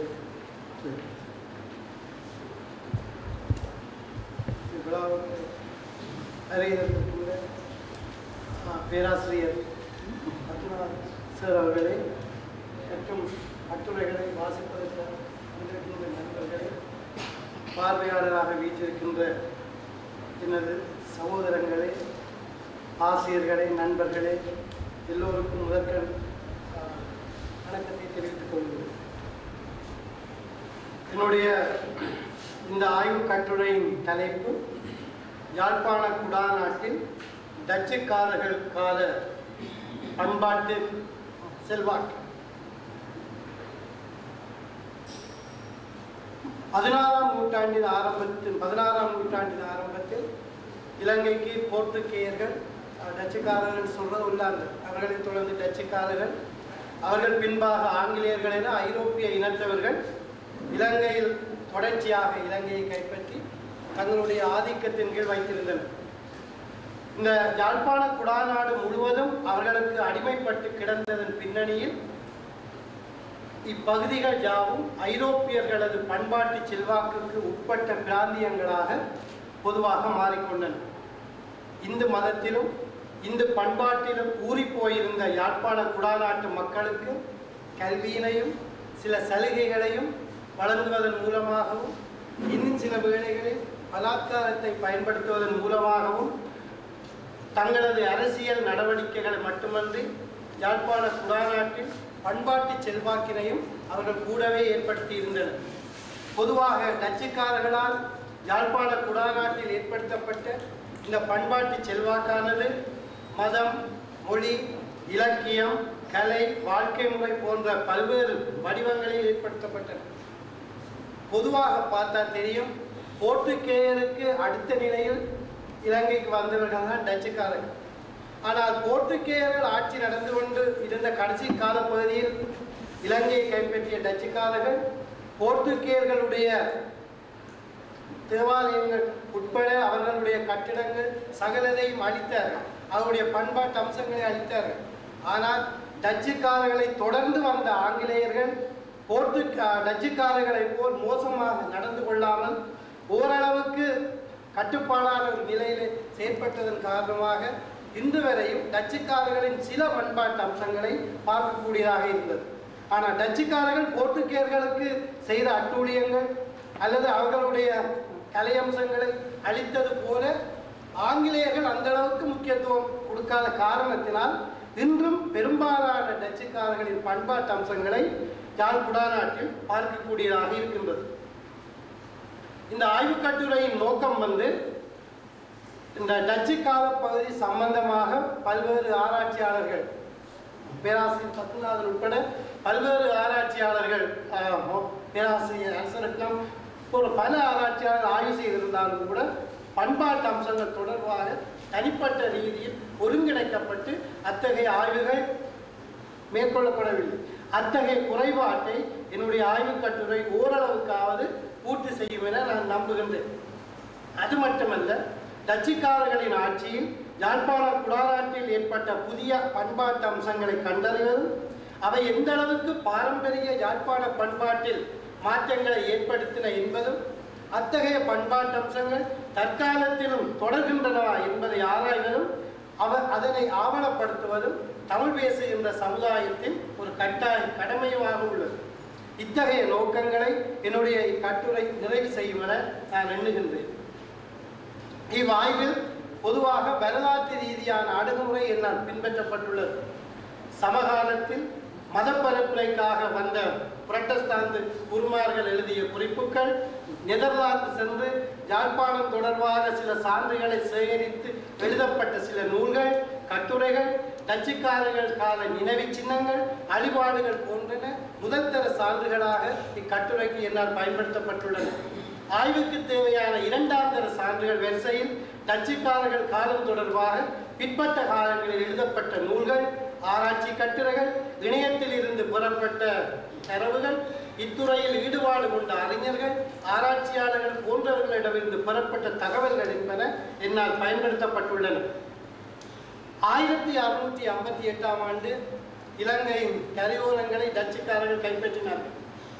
அவர் இலங்கையின் கரையோரங்களை டச்சுக்காரர்கள் கைப்பற்றிய பொழுதும் முதலில் யாழ்ப்பாணம் வடபகுதியை நோக்கி வந்த சமயத்தில் முதலில் மன்னாரையும் அதன் பின் 4 நாட்களின் பின்பான யாழ்ப்பாண குடாநாட்டையும் அதனைச் சேர்ந்த பகுதிகளையும் போர்த்துகேயர்களிடமிருந்து மீட்டு தங்களது ஆதிக்கத்தின் கீழ் யாழ்ப்பாணத்தை கொண்டு வந்தார்கள். பொதுவாக பார்த்தால் பண்பாடு என்றால் என்ன என்பதை பொதுவாக தெளிவாக வரையறுத்து கூறுவது கடினம். அது மட்டுமல்ல, மனிதர்கள் மட்டுமே பண்பாடு என்ற சொல்லோடு தொடர்புடையவர்கள். மேலும் இது மட்டுமே மனிதர்களை பிற விலங்குகளிடமிருந்தும் கூட வேறுபடுத்தியும் காட்டுகின்றது. பொதுவாக இலக்கியவியல், வரலாற்றியல், உளவியல், சமுதாயவியல், மானிடவியல் போன்ற பல துறைகளில் பல நிலைகளில் இத்தகைய சொற்கள் பயன்படுத்தப்படுவதால் அதற்குரிய வரையறையும் பலவாக காணப்படுகின்றன. டச்சுக்காரர் கால பண்பாட்டு செல்வாக்குகளை இன்று வரை நீடித்து தொடர்ந்து காணப்படுகின்ற முக்கியமான ஒரு பண்பாட்டு செல்வாக்கு அவர்களால் யாழ்ப்பாண குடாநாட்டு மட்டுமல்ல இலங்கையின் கரையோர பகுதிகளில் பெறப்பட்ட அவர்களுடைய புரட்டஸ்டாந்து மதம், அது இன்று வரை நீடித்திருக்கின்ற ஒரு முக்கியமான ஒரு பண்பாட்டு செல்வாக்கு. டச்சுக்காரர்கள் பொதுவாக இலங்கையை கைப்பற்றியவுடன் அவர்களுக்கு இந்து மதம், அந்த டச்சுக்காரர்கள் இலங்கை வந்த காலப்பகுதியில் பார்த்தா தெரியும், இலங்கையில் 3 முக்கியமான மதங்கள் இருந்தது. ஒன்று பௌத்த மதம், ஒன்று கத்தோலிக்க மதம், மற்ற இஸ்லாமிய மதம், இந்து மதம். இந்த மதங்கள் எல்லாம் இருந்தன. ஆனால் என்ன நடந்ததுன்னு சொன்னால், அவர்கள் ஏனைய சமயங்களுக்கு கொடுத்த துன்புறுத்தல்களிலும் பார்க்க போர்த்துகேயர்களுக்கு தான் அவர்கள் கூடிய தொல்லைகள் கொடுத்தார்கள். ஏனைய சமயம், சைவ சமயத்துக்கும் சரி, இஸ்லாமிய சமயத்துக்கும் சரி, பௌத்த சமயத்துக்கும் சரி, அவர்களுக்கு கொடுத்த தொல்லைகள் அளவுக்கு இந்த சமயத்துக்கு கொடுக்கவில்லை. அது மட்டுமல்ல, போர்த்துகேயர்களுடைய ஆலயங்களை தங்களுடைய மத வழிபாட்டு தலங்களாக மாற்றினார்கள். அது மட்டுமல்ல, போர்த்துகேயர்கள் ஆலயங்களை அண்மித்த வகையில் தான் பாடசாலைகள் அமைத்திருந்தார்கள். அத்தகைய பாடசாலைகளையும் தங்களுடைய மத வழிபாட்டு இடங்களாக டச்சுக்காரர்கள் மாற்றிக்கொண்டார்கள். இவ்வாறு டச்சுக்காரர்கள் போர்த்துகேயருக்கு எதிராக தொல்லை கொடுத்த அதே நேரம் டச்சுக்காரர்கள் யாழ்ப்பாண குடாநாடு மட்டுமல்ல இலங்கையின் கரையோர பகுதிகளில் இருந்த இலங்கை மக்களுடைய ஆதரவை பெற்றுக்கொள்வதற்காக சுதேச சமயங்களுக்கு சில சுதந்திரங்களையும் சலுகைகளையும் தங்களுடைய ஆட்சி காலத்தில் பிற்பகுதியிலேயே வழங்கினார்கள். அப்ப இத்தகைய சில சுதந்திரங்கள் வழங்கப்பட்டதால் யாழ்ப்பாணத்தில் புதிதாக பல இந்து கோயில்கள் கட்டப்பட்டன, டச்சுக்காரர்கள் காலத்தில் அமைக்கப்பட்டன. அது மட்டுமல்ல, டச்சுக்காரர்கள் காலத்தில் ஏற்கனவே இருந்த சில ஆலயங்கள் புனரமைப்பு செய்யப்பட்டது இந்த டச்சுக்காரர்கள் காலத்தில் என்பது குறிப்பிடத்தக்கது. பொதுவாக டச்சுக்காரர்கள் காலத்தில் யாழ்ப்பாணத்தில் புனருத்தாரணம் செய்யப்பட்ட இந்து ஆலயங்களாக வீரகாளி அம்மன் ஆலயம், நல்லூர் கன்சாமி கோயில், மாவட்டபுரம் கன்சாமி கோயில், இந்த 3 ஆலயங்களும் டச்சுக்காரர்கள் காலத்தில் புனரமைப்பு செய்யப்பட்டன. அதே நேரம் பண்டார்வண்ணையில் இருக்கின்ற சிவன் கோயில் டச்சுக்காரர்கள் காலத்தில் புதிதாக கட்டப்பட்ட சிவன் கோயிலாக காணப்படுகிறது. அது மட்டுமல்ல, நல்லூர் கைலாச பிள்ளையார் கோயில், கீரிமலை நவுலேஸ்வரர் கோயில் போன்ற ஆலயங்கள் எல்லாம் டச்சுக்காரர் காலத்தில் அமைக்கப்பட்ட முக்கியமான ஆலயங்களாக கொள்ளப்படுகிறது. இதில் நீங்கள் பார்த்தா தெரியும், இந்த படத்தில் பார்த்தா தெரியும்,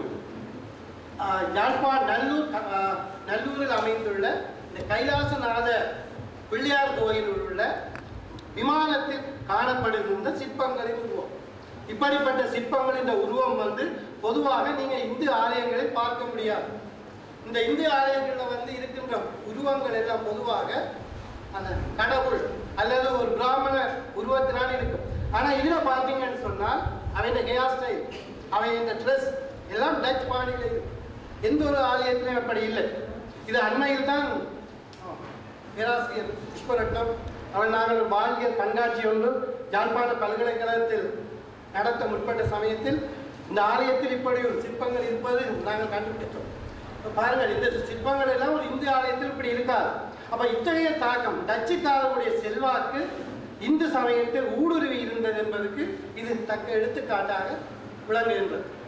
அது மட்டுமல்ல, இந்த புரட்டஸ்தாந்து தேவாலயம் போர்த்துகேயர்களால் இந்த புரட்டஸ்தாந்து தேவாலயம் பல போர்த்துகேயர் காலத்தில் அமைக்கப்பட்ட கத்தோலிக்க தேவாலயங்கள் பல புரட்டஸ்தாந்து தேவாலயங்களாக மாற்றிக்கொள்ளப்பட்டன. அது மட்டுமல்ல, சமய பிரச்சாரத்துக்கு தேவையான திருச்சபைகளை போர்த்துகேயர்களது திருச்சபை காணப்பட்ட இடங்களிலேயே டச்சுக்காரர்கள் அமைத்துக் கொண்டார்கள்.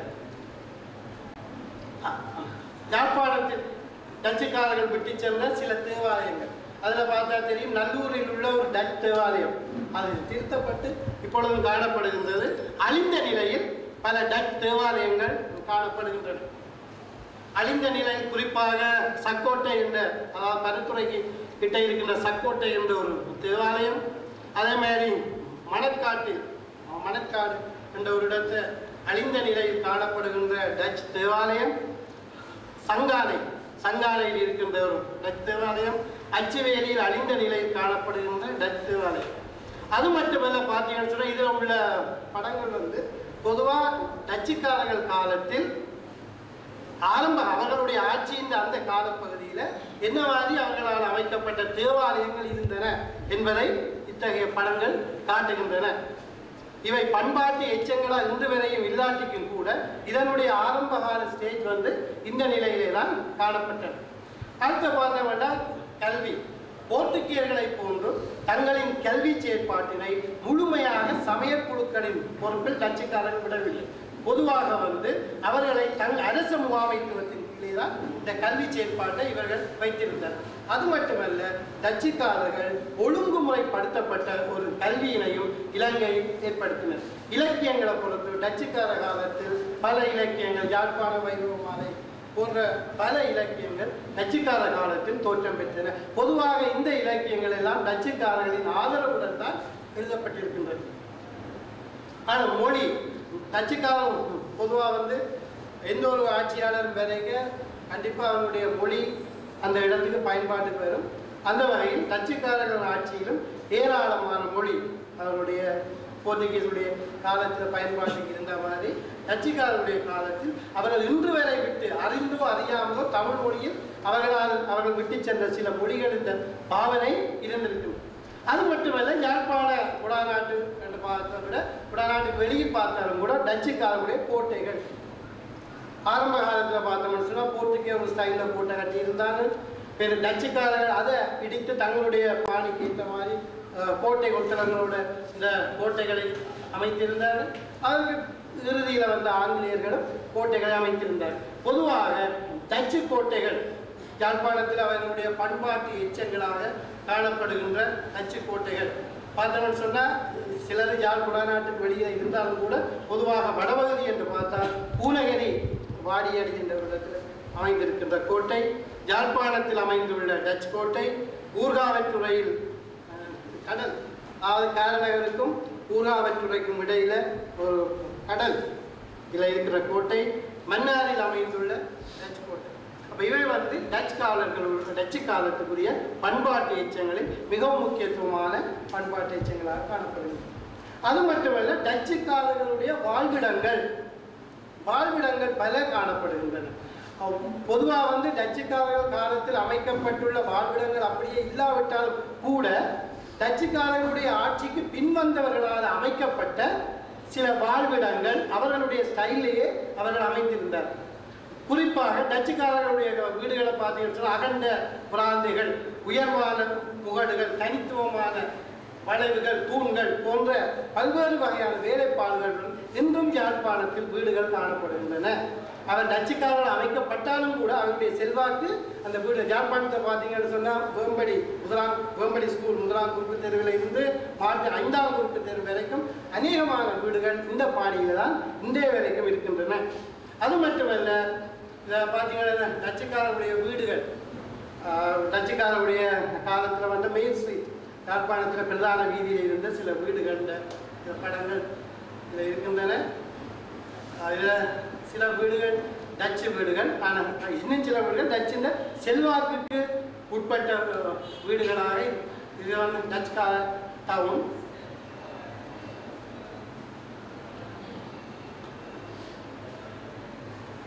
இது டச் இன்ஃப்ளூயன்ஸ் ஹவுஸ், டச் செல்வாக்கு உட்பட்ட வீடுகள். இது அவங்களோட கதவுகள் பார்த்தீங்கன்னா டச், இந்த தூணுகள் எல்லாம் இந்த டச் ஸ்டைலில் இன்றைக்கும் ஓரிரு வீடுகளில் அப்படியே இருக்கின்றன. இதெல்லாம் டச்சுக்காரர்களுடைய எங்களுக்கு விட்டு சென்ற முக்கியமான பண்பாட்டு செல்வாக்கள். மற்ற டச்சுக்கார நாணயங்கள், அவங்களுடைய நாணயங்களை பார்த்தீங்கன்னு சொன்னால் இந்த குறியீடுகளோட இருக்கும். யாழ்ப்பாணத்தில் உடுப்பட்டி, அச்சுவேலி, பொதுவாக இலங்கையின் கரையோர பகுதிகளில் டச்சுக்காரர் நாணயங்கள் அண்மை கால ஆய்வுகளில் பெறப்பட்டு கொண்டு வருகின்றன. அது மட்டுமல்ல, யாழ்ப்பாண கோட்டைக்குள்ளும் இருந்து இப்போ அகழ்வாய்வுகள் பத்மாசர் சொன்ன மாதிரி அகழ்வாய்வுகள் நடைபெற்றுக் கொண்டு வருகின்றன. அதன் போதும் ஏராளமான டச்சு நாணயங்கள் அங்கிருந்து எடுக்கப்பட்டு வருகின்றன. மற்றது நினைவு சின்னங்கள், மொனுமெண்ட்ஸ், டச்சுக்காரர்களுக்கான நினைவு சின்னங்கள் ஏராளமாக காணப்படுகின்றன. குறிப்பாக யாழ்ப்பாண கோட்டையில் 26க்கும் அதிகமான இந்த நினைவு சின்னங்கள் பெறப்பட்டு சில இடங்கள், குறிப்பாக வட்டுக்கோட்டை யாழ்ப்பாண கல்லூரியில் கொஞ்சம் வைத்திருக்கின்றார்கள். அதில் 1-2 நினைவு சின்னங்கள், இந்த வெளிச்ச வீடுகளுக்கும் டச்சுக்காரருக்கும் இடையில் ஏராளமான தொடர்பு இருக்கின்றன. இது பார்த்தீங்கன்னா முதலாவது படம், இது நல்லூரில் உள்ள மந்திரிமனை, அதாவது சங்கிலியன் மந்திரிமனை. ஆனால் இது டச்சு காலத்தில் இது திருத்தி அமைக்கப்பட்டது. அதற்குரிய ஆண்டு கூட அதில் போடப்பட்டிருக்கின்றது. இது டச்சுக்காரர் கால நினைவு குறிப்புகள், யாழ்ப்பாண கோட்டையிலிருந்து பெறப்பட்டவை.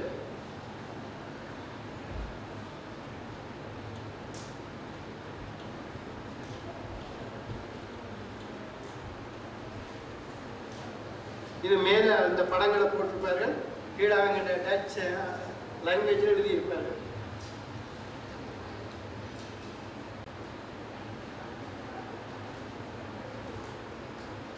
ஆயிரத்தி 602 இலங்கையின் கரையோரங்களில் காலடி பதித்த டச்சுக்காரர்கள் 1658 யாழ்ப்பாணம் உள்ளிட்ட இலங்கையின் கரையோரங்களை கைப்பற்றிக் கொண்டனர். தொடர்ந்து இவர்களின் ஆட்சியின் விளைவாக பல மாற்றங்கள் யாழ்ப்பாணத்தில் ஏற்பட்டன.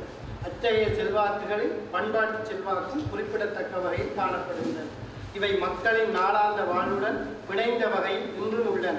யாழ்ப்பாண மக்கள் தெரிந்தோ தெரியாமலோ இவற்றுக்குள் உள்வாங்கப்பட்டுள்ளனர். டச்சுக்காரர்களின் நாட்டினை விட்டு அகன்று பல வருடங்கள் கடந்த பின்னரும் அவர்கள் யாழ்ப்பாண குடாநாட்டு மக்களின் பண்பாட்டில் ஏற்படுத்திய செல்வாக்கு தொடர்ந்தும் இன்று அவர்கள் பேசுகின்ற வகையில் அமைந்து காணப்படுகின்றன. நன்றி.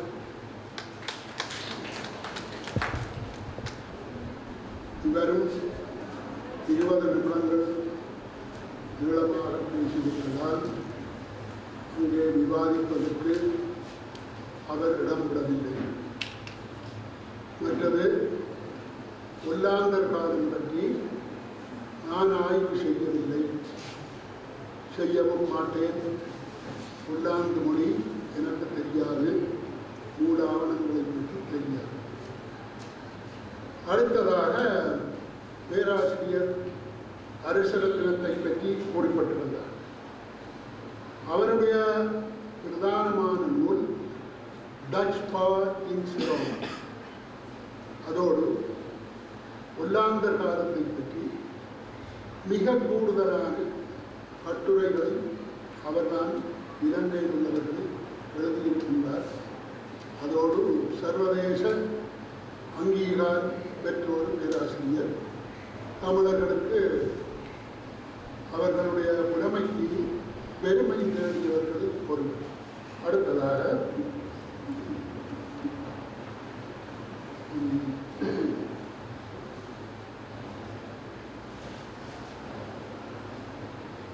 செல்வி கௌரி புண்ணியமூர்த்தி மட்டக்களப்பு பிரதேசத்தில் கண்டறியப்பட்ட கல்வெட்டுக்களும் கல்வெட்டு ஆய்வின் இன்றைய போக்கும் என்ற தலைப்பில் கட்டுரை சமர்ப்பிப்பார்.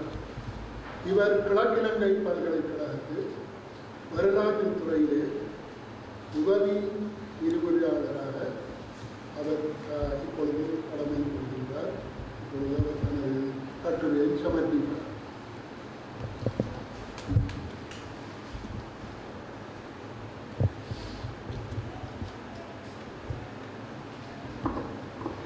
இவ்வாய்வுக்கு தலைமை தாங்கிக் கொண்டிருக்கின்ற மதிப்பிற்குரிய பேராசிரியர் சி. பத்மநாதன் ஐயா அவர்களுக்கும் ஆய்வாளர்களுக்கும் இங்கு கூடியுள்ள பேராசிரியர்கள், விரிவுரையாளர்கள் மற்றும் ஆர்வலர்களுக்கும் என் இனிய மதிய வணக்கங்களை தெரிவித்துக் கொள்கின்றேன். மட்டக்களப்பு தேசத்தில் கண்டறியப்பட்ட கல்வெட்டுகளும் கல்வெட்டாவின் இன்றைய போக்கும் என்ற தலைப்பின் கீழ் சில விடயங்களை முன்வைக்கலாம் என்று நினைக்கின்றேன்.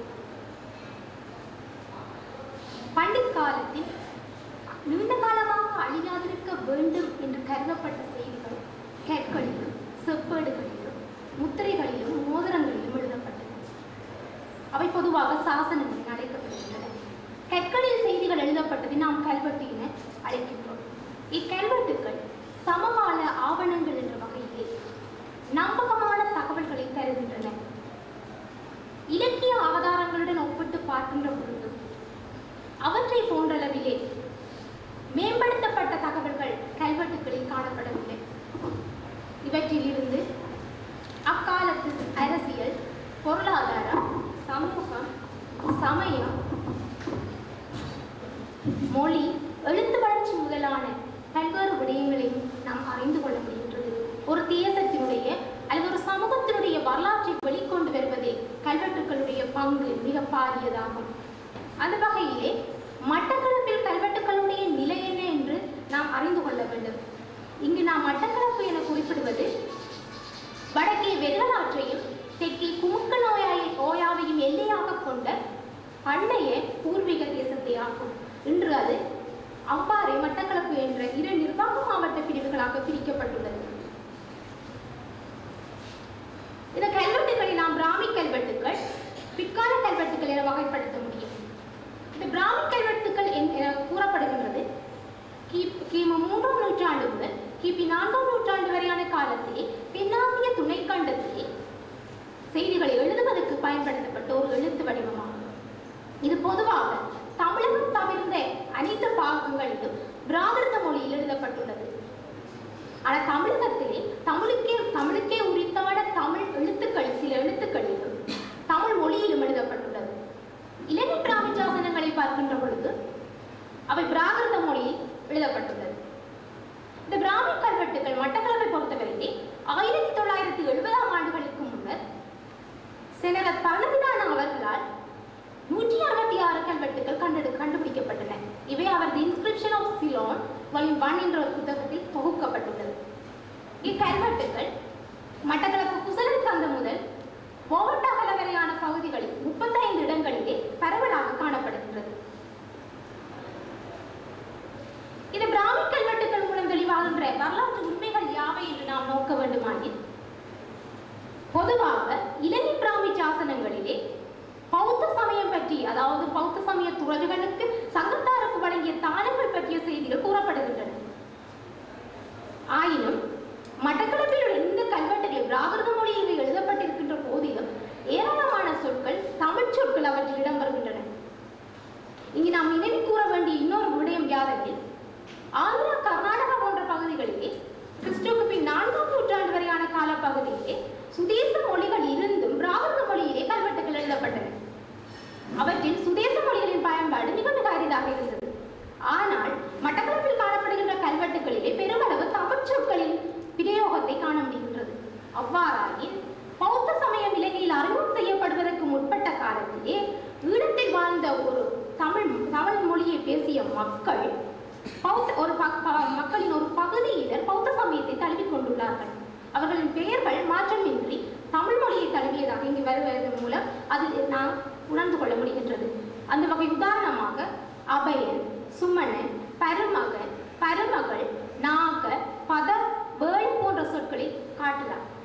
ஆயினும் இவற்றிலே அவை பிராகிருதமயப்பட்ட தமிழ் மொழி சொற்கள் பிராகிருதமயப்படுத்தப்பட்டு அம்மொழி இலக்கண மரபுகளுக்கு ஏற்ப ஈற்றெழுத்து உயிரறி வருகின்றது. சில இடங்களிலே அந்த மெய்யெழுத்து மறைந்து வருகின்ற போக்கையும் காண முடிகின்றது. எனவே இக்கல்வெட்டுகளின் மூலமாக இந்த பௌத்த அங்கு நிலவியது, மட்டக்களப்பு தேசத்திலே நிலவியது தமிழ் பௌத்தம் என்பது புலனாகிறது. பொதுவாக இன்று நாட்டின் எந்த ஒரு பாகத்திலும் பௌத்த சமயம் தொடர்பான ஏதாவது ஒரு தடயங்கள் கிடைக்கின்ற விடத்தில் அது ஒரு சமயத்தினுடைய பண்பாட்டு அம்சமாக பார்க்கப்படாது.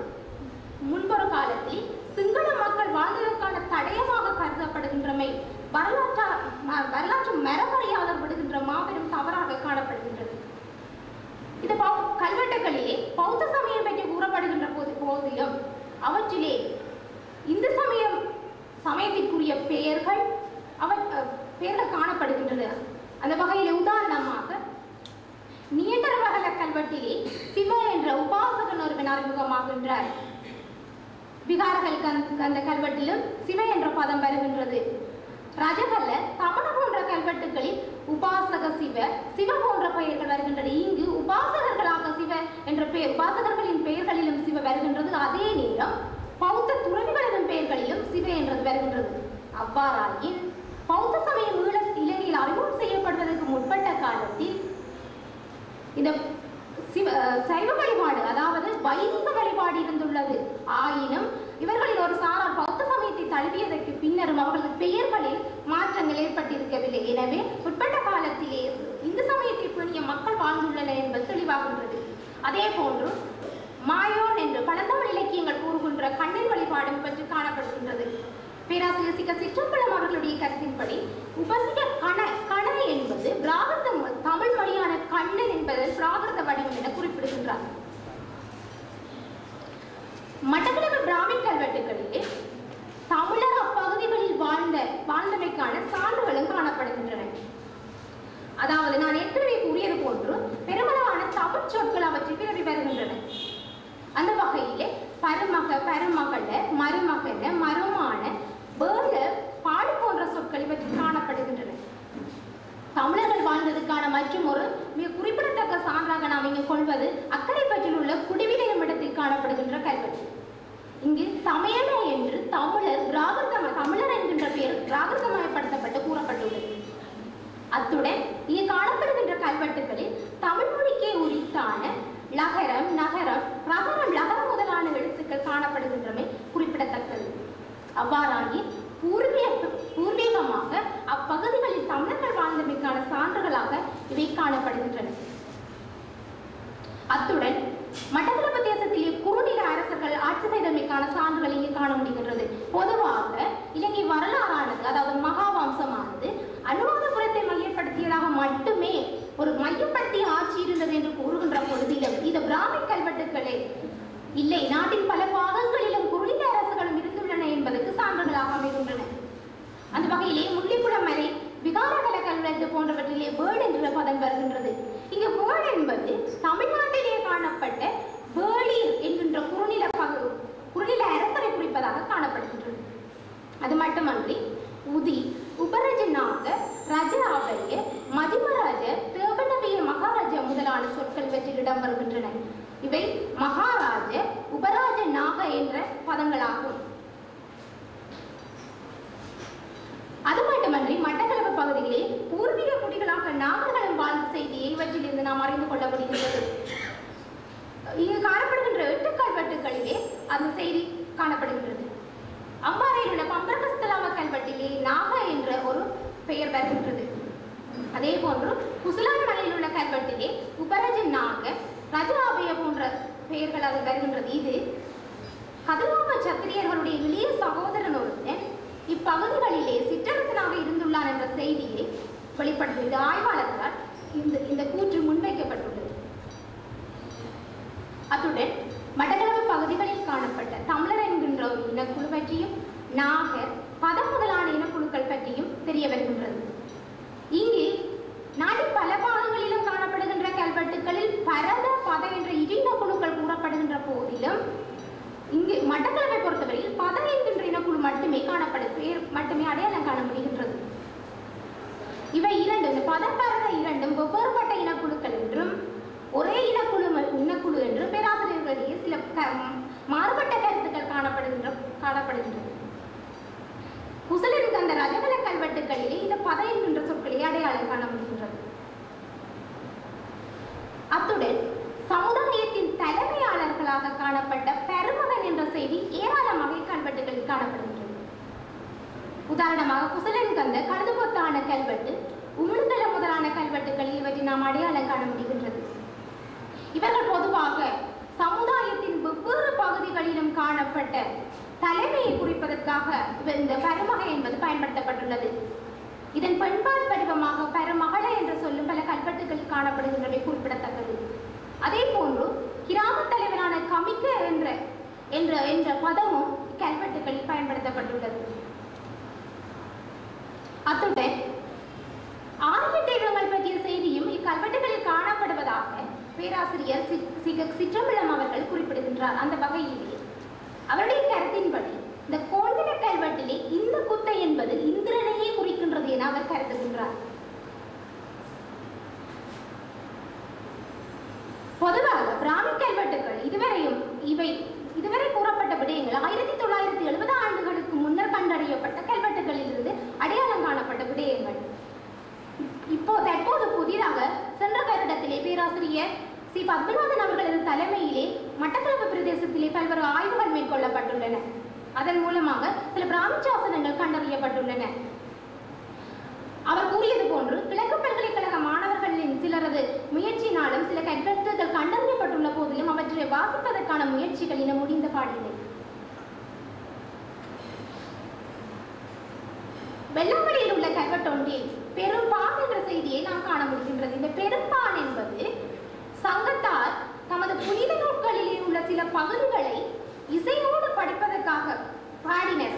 அந்த ஒரு பெயர் தான் பான் என்று இங்கே குறிப்பிடப்படுகின்றது. இது தொடர்பாக இந்த ஆய்விலே மேலும் ஒருவர் கட்டுரை, இந்த விரிவான ஒரு கட்டுரை சமர்ப்பிப்பார். அதன் மூலமாக இந்த விடயங்கள் உங்களுக்கு தெளிவாகும். இந்த குசலாமலை கல்வெட்டிலும் பண்பாளன் என்ற சொல் வருகின்றது.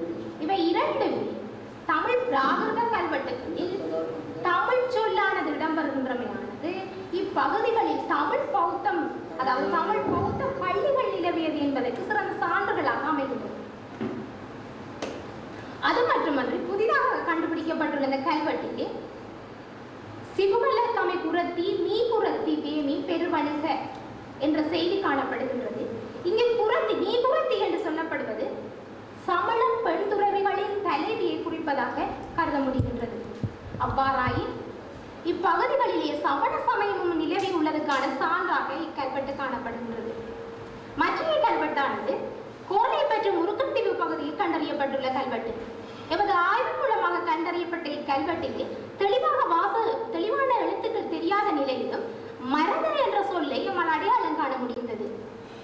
வயல்வெளி சூழ்ந்த இப்பகுதியில் இந்த சொல்லானது வயலுடன் தொடர்புடைய ஏதோ ஒரு விடயத்தை கூற முற்படுகின்றது என்பது தெரிகின்ற போதிலும் அந்த முற்றுமுழுதான தகவலை நம்மால் பெற்றுக் கொள்ள முடியவில்லை.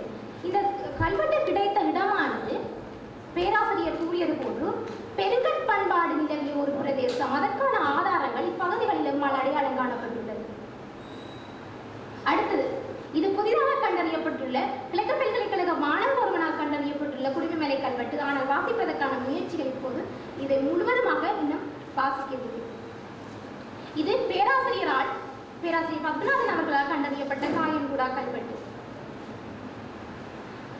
இவை பிராமி கல்வெட்டுகளின் மூலமாக நாம் இதுவரை வரலாற்று உண்மைகளை கண்டு பார்த்தோம்.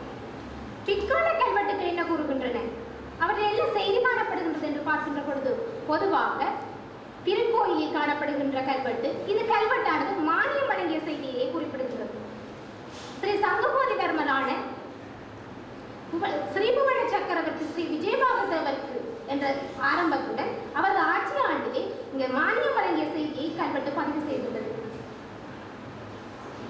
மற்றது பெருகல் எல்லையில் உள்ள பெருகல் கோயிலில் உள்ள பெருகல் சித்திரவேலாயுதர் கோயில் காணப்படுகின்ற கல்வெட்டு. இது 17ஆம் நூற்றாண்டுக்குரிய கல்வெட்டாக காணப்படுகிறது.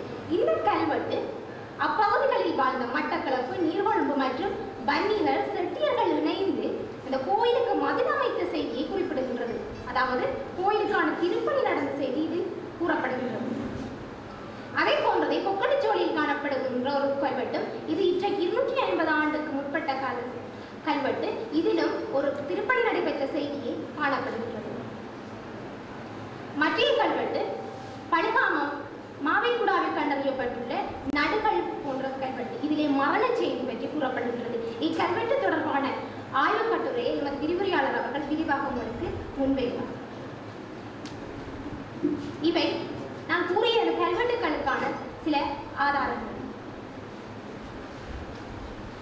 பொதுவாக பிராமி கல்வெட்டுகள் பலராலும் இன்று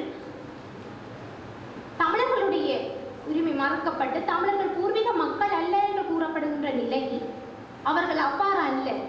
பூர்வீகமான தேசத்துக்குரிய இந்த தேசத்துக்குரிய மக்கள் என்பதை வெளிக்காட்டுவதை இலக்கிய ஆதாரங்கள் நமக்கு துணை செய்யவில்லை. கிராம கல்வெட்டுகளும் ஏனைய கல்வெட்டுகளுமே துணை செய்கின்றன. அந்த வகையிலே இந்த கல்வெட்டுகள் ஆவணப்படுத்தப்பட வேண்டியது காலத்தின் தேவையாக காணப்படுகின்றது. நன்றி.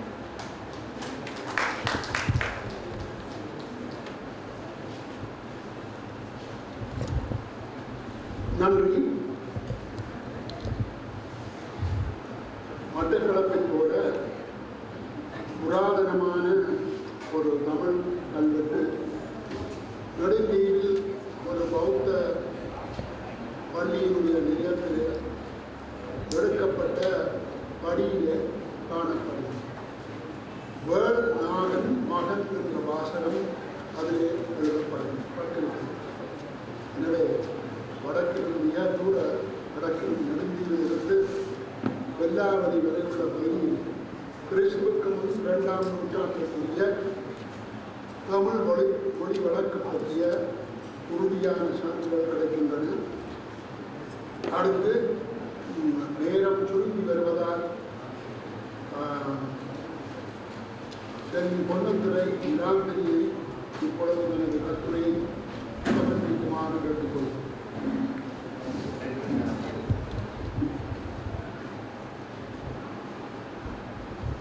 அவைக்கு தலைமைதாங்கி நடத்தி கொண்டிருக்கின்ற பேராசிரியர் பத்மநாதன் அவர்களுக்கும் மற்றும் தற்போது கட்டுரைகளை சமர்ப்பிக்க இருக்கின்ற சக நண்பர்களுக்கும் ஏனைய பேராசிரியர்கள், விரிவுரையாளர்கள், கல்விமான்கள் அனைவருக்கும் இந்நேர வணக்கத்தை தெரிவித்துக் கொண்டு இன்றைய நிலையிலே வரலாறுகள் பிரிவுபடுத்தப்பட்டு வரலாற்று அம்சங்கள், வரலாற்று தொல்லியல் ஆவணங்கள் மறைக்கப்பட்டு கொண்டு வருகின்ற நிலையிலே ஆவணங்களை, வரலாற்று விடயங்களை ஆவணப்படுத்த வேண்டிய தேவை காலத்தின் கட்டாயமாக அமைகின்றது.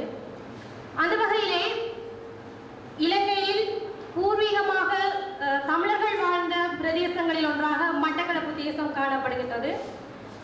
இந்த மட்டக்களப்பு தேசம் தொடர்பாகவும் அங்குள்ள கல்வெட்டாய்வியல் தொடர்பாகவும் ஏற்கனவே ஆய்வுக் கட்டுரை வாசித்த விரிவுரையாளர் சிறப்பாக கூறி சென்றார்.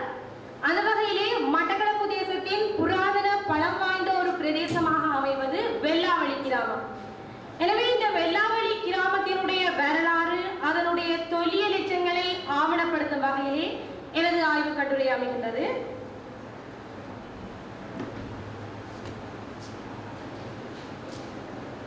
முதலாவதாக அறிமுகத்தை பார்க்கின்ற வழியிலே வடக்கே வெறுகலாறு தொடக்கம் தெற்கே குமுக்கை நதி வரையான எல்லையை கொண்ட இந்த மட்டக்களப்பு பிராந்தியத்திலே தனித்துவமான பண்பாட்டு அம்சங்களையும் பூர்வீக தமிழர்கள் வாழ்ந்த தடயங்களையும் தொல்லியல் எச்சங்களாக தற்போது ஆவணப்படுத்தப்பட்டுள்ள புராதன கிராமமாக வெள்ளாவளி கிராமம் அமைகின்றது. இதனுடைய அமைவிடத்தினை பார்க்கின்ற போது இந்த வெள்ளாவளி கிராமமானது மட்டக்களப்பு மாநகரின் தெற்கு நோக்கி சுமார் 33 கிலோமீட்டர் தூரத்தில் அமைந்துள்ளது. இதனுடைய எல்லையானது வடக்கே கோயில் போரதீவு கிராமத்தையும், தெற்கே கெருடனாறு, கிழக்கே மட்டக்களப்பு வாவி, மேற்கே தும்பாலை ஆறை எல்லையாக கொண்டதாக அமைகின்றது. இந்த தேசத்தினுடைய இந்த கிராமத்திலே அம்மன்குளம், நாதனை, கோயில் தீவு, குளத்துவட்டை என்ற 4 குடிசனங்களை கொண்டதாக இந்த கிராமம் அமைந்திருந்தது. இந்த கிராமம் பற்றி முதலில் இலக்கிய சான்றுகளை ஆராய்கின்ற போது மட்டக்களப்பு தேசம் பற்றிய இலக்கிய ஆதாரங்களில் முதன்மையாக அமைவது மட்டக்களப்பு பூர்வ சரித்திரம். உண்மையில் இது காலத்திற்கு காலம் ஓலைச்சுவடிகளாக எழுதப்பட்ட விடயங்களை எஃப்எக்சி நடராஜா ஐயா அவர்களால் தொகுக்கப்பட்ட ஒரு ஆவண நூலாகவே காணப்படுகின்றது. இதனிலே வரலாற்று விடயங்களும் வரலாற்றுக்கு முரண்பட்ட ஐதீகமான பல கதைகளும் இடம்பெறுகின்றது. எனவே வரலாற்று ஆய்வாளர்கள் அந்த ஐதீக கதைகளை விடுத்து வரலாற்று அம்சங்களை வெளிக்கொணரும் வகையில் இந்த மட்டக்களப்பு பூர்வ சரித்திரத்தை தங்களது ஆவணமாக பயன்படுத்துகின்றார்கள். அடுத்து நாடுகாடு பற்று, நாதனை பற்று போன்ற இலக்கிய சான்றுகளை குறிப்பிடலாம். வெள்ளாவளி கிராமம் பற்றி புராதன காலத்திலே, அதாவது கிறிஸ்துவுக்கு முன் 3ஆம் நூற்றாண்டுகளிலே இந்த கிராமம் எவ்வாறு அழைக்கப்பட்டது என்பது தொடர்பாக தொன்மையான ஆய்வுகள், அதாவது ஆய்வு முடிவுகளை அறிய முடியவில்லை. இருப்பினும் கூட இந்த வெள்ளாவளியானது ஆங்கிலேயர் ஆட்சி காலத்தின் போது நடைமுறைக்கு வந்த ஒரு பெயராகவும் இந்த கிராமத்தினுடைய பெயர், அதாவது 11ஆம் நூற்றாண்டுகளிலே இங்கு ஆட்சி புரிந்த மதிசுதன் என்ற ஆட்சியாளனுடைய மகன் நாதன் என்பவருக்கு 1000 அவணம் நெல் பயிர் செய்வதற்காக வழங்கப்பட்ட நிலத்தினை அவன் வயற்செய்கைக்காக நாதனை ஆறை அணை கட்டி தன்னுடைய ஆட்சி பிரதேசமாக கொண்டிருந்தான். இதனை அடுத்து இது நாதனை என்று சொல்லி வழங்கப்பட்டு வந்தது. அடுத்து பார்க்கின்ற போது இலக்கிய குறிப்புகளை நான் சுருக்கமாக கூறிக்கொண்டு போகின்றேன். ஏனென்றால் நேரம் மட்டுப்படுத்தப்பட்டுள்ளது என்பதன் காரணமாக. அடுத்து முக்கியமாக இந்த வெள்ளாவளி கிராமத்தினுடைய வரலாற்றினை அறியக்கூடிய தொல்லியல் தடயங்கள் என்ன? உண்மையில் வரலாற்று ஆவணங்களிலே இந்த தொல்லியல் சான்றுகள் வரலாற்று ஆவணங்கள் என்ற வகையில் மிகவும் முக்கியத்துவம் வாய்ந்த சான்றாதாரங்களாக அமைகின்றது. ஏனெனில் இவை இலக்கிய குறிப்புகளை போன்று திரிவுபடுத்தப்படவோ அல்லது காலத்துக்கு காலம் மாற்றப்படாததன் காரணமாக இது வரலாற்றில் முதன்மை பெறுகின்றது. எனவேதான் வரலாற்று ஆய்வாளர்கள் இந்த தொல்லியல் ஆவணங்களையும் கல்வெட்டு சாசனங்களையும், குறிப்பாக கல்வெட்டு ஆய்வுகளை முதன்மையான சான்றுகளாக கொண்டு தங்களுடைய வரலாற்றினை உறுதியான, உண்மைத்தன்மையான, நம்பகமான செய்திகளாக தொகுத்து வருகின்றனர். அந்த வகையிலே முதலாவதாக இந்த வெள்ளாவளி கிராமத்தினுடைய தொல்லியல் தடயங்களில் முதலாவதாக அமைவது குடைவரை கல்வெட்டு. இந்த குடைவரை கல்வெட்டை பார்க்கின்ற போது பண்டைய வரலாற்றினை அறியக்கூடிய முதன்மையான தொல்லியல் சான்று இங்குதான் கண்டுபிடிக்கப்பட்டுள்ளது. குறிப்பாக மன்னர் கல்வெட்டுகளிலே மன்னர்களுடைய ஆணைகள், அவர்கள் செய்த திருப்பணிகள் போன்ற பல விடயங்கள் இடம்பெறுகின்றது.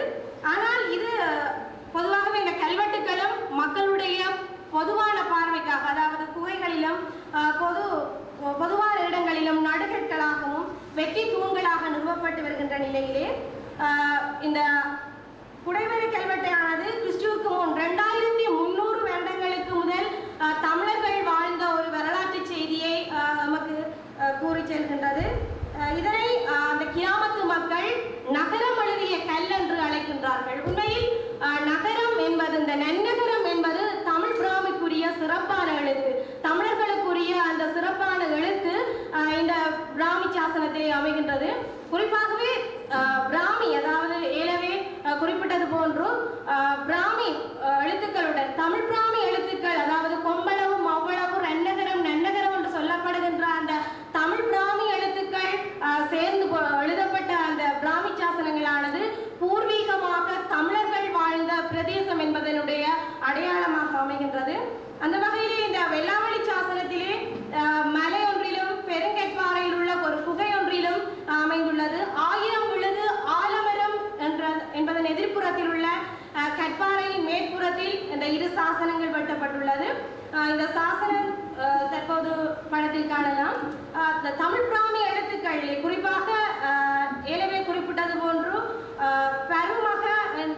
பருமகன் சமுத என்ற கல்வெட்டு வாசகம் இதனூடாக அறிய முடிகின்றது. அதாவது தமிழையும் வேறொரு மொழியையும் பேசியவர்கள் வாழ்ந்துள்ளார்கள் என்பதற்கு முக்கியமான ஆவணமாக, குறிப்பாக இதனை இன்றைக்கு 2300 வருடங்களுக்கு முன்பு ஈழத்திலே கிடைக்கப்பட்ட கல்வெட்டுகளிலே முதன்மையான ஈழத்தில் தமிழர்கள் வாழ்ந்ததற்குரிய அடையாளமாக சான்று பகர்வது இந்த வெள்ளாவளி கல்வெட்டு என்றால் அதனை யாரும் மறுக்க முடியாது. இதனை பேராசிரியர் பத்மநாதன் தலைமையிலான குழுவினர் இதனை உறுதிப்படுத்தியுள்ளனர்.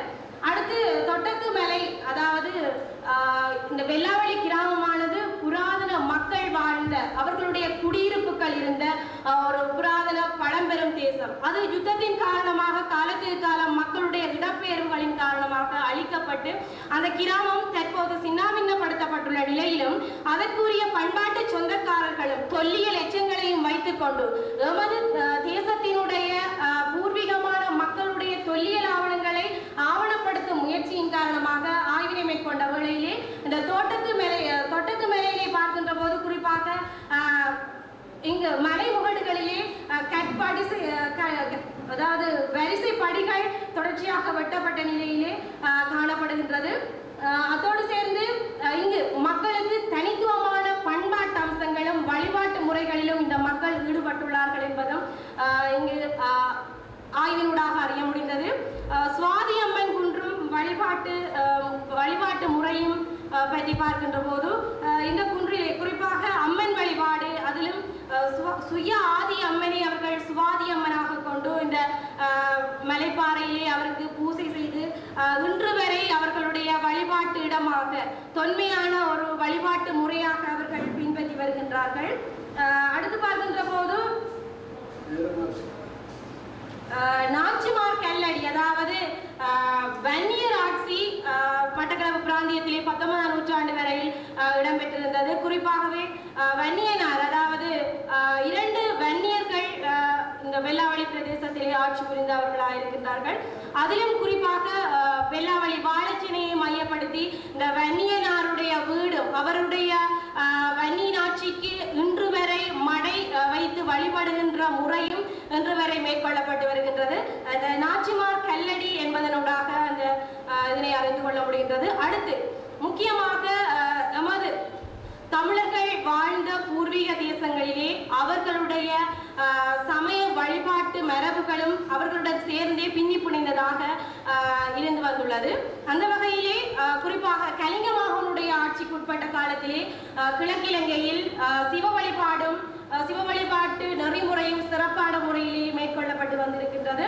குறிப்பாக இங்கு ஒரு சிவாலயம் ஒன்று அழிக்கப்பட்டதுக்குரிய தொல்லியல் தடயங்களும் கண்டறியப்பட்டுள்ளது. குறிப்பாக கலிங்க மகனுடைய ஆட்சிக்குட்பட்ட காலப்பகுதியிலே கொக்கட்டிச்சோலை தான்தோன்றீஸ்வரர் ஆலயம், அதே போன்று மண்முனை கோயில் குளம் ஆலயம், அதே போன்று இந்த கோயில் தீவு சிவனாலயம் பற்றி வரலாற்று ஆய்வினை மேற்கொண்ட போது கொக்கட்டிச்சோலை தான்தோன்றீஸ்வரர் ஆலயம் தவிர்த்த ஏனைய ஆலயங்கள் போர்த்துகீசருடைய கொடூரமான அவர்களுடைய நடவடிக்கைகளின் காரணமாக இவ்வாலயங்கள் இடித்து தரைமட்டமாக்கப்பட்ட நிலையிலே அதனுடைய அங்கு கிடைக்கின்ற அகழாய்வுகளை வைத்துக் கொண்டுதான் இங்கு சிவாலயம் இருந்ததற்குரிய தொல்லியல் ஆவணங்களை ஆராய வேண்டியுள்ளது. அந்த வகையில் இங்கு கோயில் தீவு தீர்த்த கிணறும் பீடக்கல் கருங்கல்லான கதவு நிலைகளையும் கதவு நிலைகள் தொடர்ச்சியாக அந்த மக்கள் அந்த பிரதேசத்திலே ஆய்வுகளை மேற்கொண்ட வேளையில் பல நாணய கூற்றுகளையும் கண்டெடுத்துள்ளதாக செய்தியை அறிய முடிந்தது. இருப்பினும் கூட அந்த சமகாலத்திலே அவர்களிடையே தொல்லியல் ஆவணங்களை பாதுகாக்க வேண்டும் என்ற அறிவு பூரணமாக இல்லாமையால் அது அளிக்கப்பட்ட நிலையில் காணப்படுகின்றது. நேரம் சுருங்கியதன் காரணமாக அதனுடைய படங்களை காட்டிக் கொண்டு போகலாம் என நினைக்கிறேன். குறிப்பாக அதே போன்று மேற்கு மலைத்தொடரில் கண்டெடுக்கப்பட்ட கட்சிப்பம் கல்லுரல் மக்கள் வாழ்ந்ததுக்குரிய அடையாளமாக காணப்படுகின்றது. அதே போன்று குழுமாடு கட்டும் வதனமார் பாறை முறை, அங்கு வதனமாருக்குரிய வழிபாட்டு நெறிமுறைகளையும் சிறப்பான முறையில் மேற்கொள்ளப்பட்டிருந்தது. அதே போன்று அந்த ஆலயம் அளிக்கப்பட்ட இடத்தில் அந்த பொருட்களை கொண்டு மக்கள் தாங்கள் பாதுகாப்பான இடத்தில் கிடாரம் போட்ட பள்ளம் என்ற இடம் தற்போது காணப்படுகிறது. அதே போன்று ஆய்வுக்குரிய பிரதேசங்களாக மரத்துறை, ஆனைக்காரன்வழி, உச்சந்தீவு தீர்த்த கிணறும் சோமஸ்கந்தர் இறக்கத்தடியும், 1000 விழுது ஆலமரம், வன்னியர் வீடு, நாதனையாறு போன்றதாக இந்த மக்களுடைய புராதன மக்களுடைய பண்பாட்டு சின்னங்களும் தொல்லியல் ஆவணங்களும் உண்மையில் ஆவணப்படுத்தப்பட வேண்டியது காலத்தின் தேவையாக அமைகின்றது. எனவே ஈழத்தமிழர் வாழ்ந்த புராதன தேசங்களில் ஒன்றாக அடையாளம் காணப்பட்டுள்ள இந்த குறிப்பாக ஈழத்தில் கிடைக்கப்பட்ட கல்வெட்டு சாசனங்களிலே முதன்மையான சான்றாதாரமாக விளங்குவது இந்த வெள்ளாவளியில் கண்டெடுக்கப்பட்ட கற்சாசனம் என கூறிக்கொண்டு வாய்ப்பினை தந்ததற்கு நன்றி கூறிவிடுகிறேன். நேரம் சுருக்கவில்லை, கூட சென்றுவிட்டது.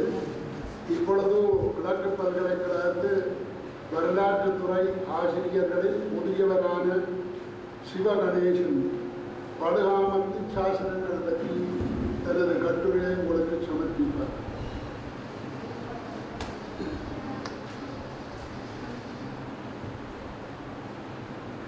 அவருக்கு வினாக்கள் இருப்பின் அதை தங்களுக்கு வழங்கப்பட்ட தகவல் எழுதி எங்களிடம் ஒப்படைக்கவும்.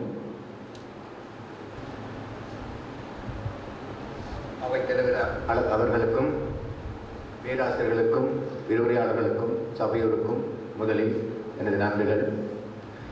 இந்த மாநாட்டிலே என்னை பேசுவதற்கு அனுமதித்த நூலகம் நிறுவனத்திற்கும் எனது பணிவான நன்றிகளை தெரிவித்துக் கொண்டு வெள்ளாவளி சாசனத்தை பற்றி பேசிய பின்னர் அதன் அருகில் இருக்கின்ற பலகாமத்தில் கிடைத்த சாதனங்களை பற்றி இப்பொழுது நான் மிக சுருக்கமாக சொல்ல விளைகின்றேன்.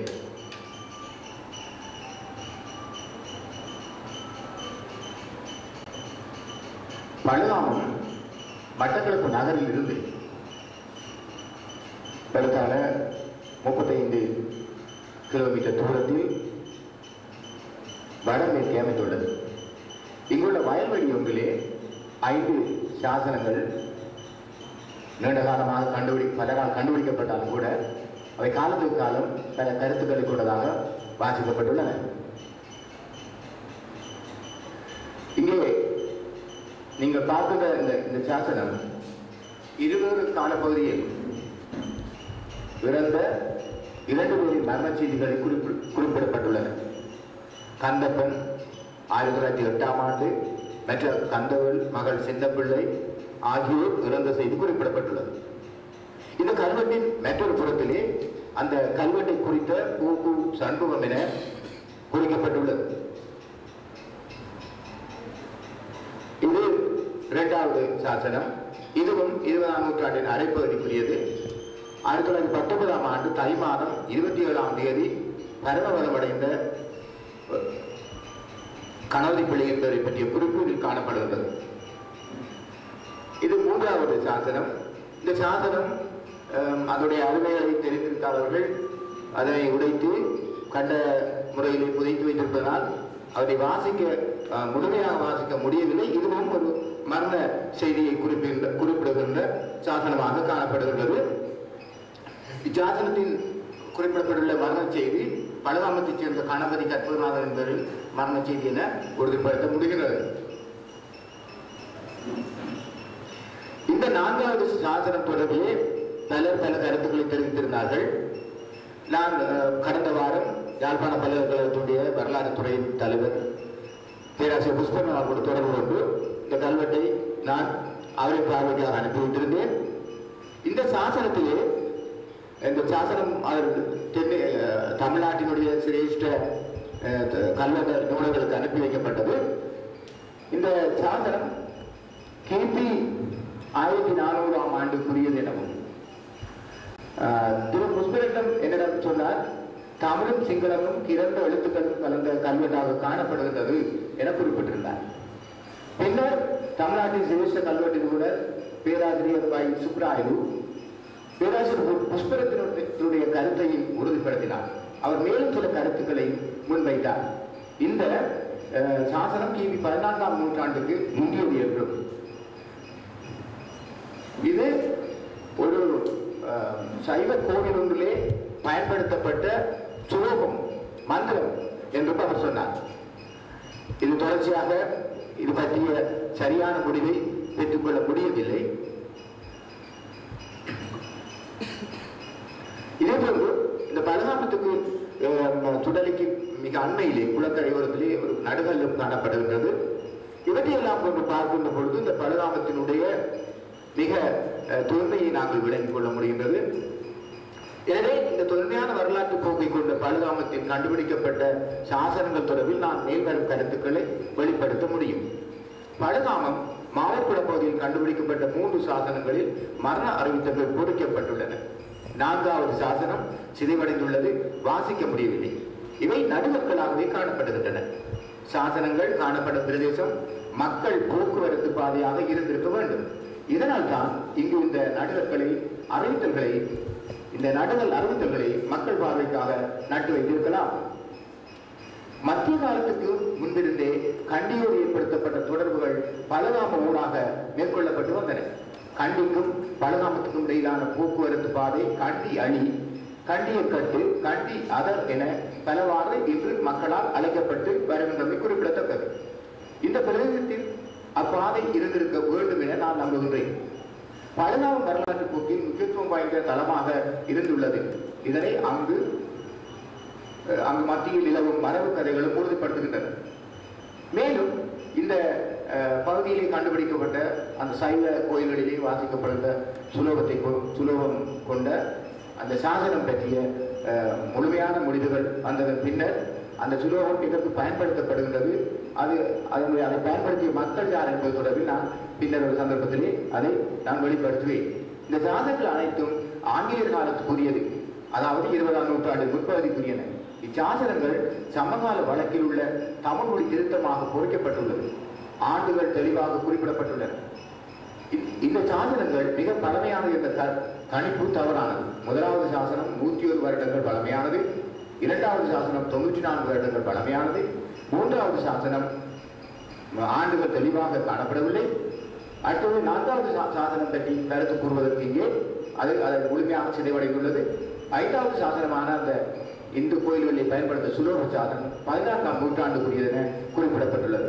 எனவே ஒட்டுமொத்தமாக பார்க்கின்ற போதும் 15ஆம் நூற்றாண்டுக்கும் 15ஆம் நூற்றாண்டு காலப்பகுதியில் இருந்து இந்த பகுதி அது முக்கியத்துவமுடைய பகுதியாக இருந்திருக்க வேண்டும் என நாம் கொள்ள முடியும்.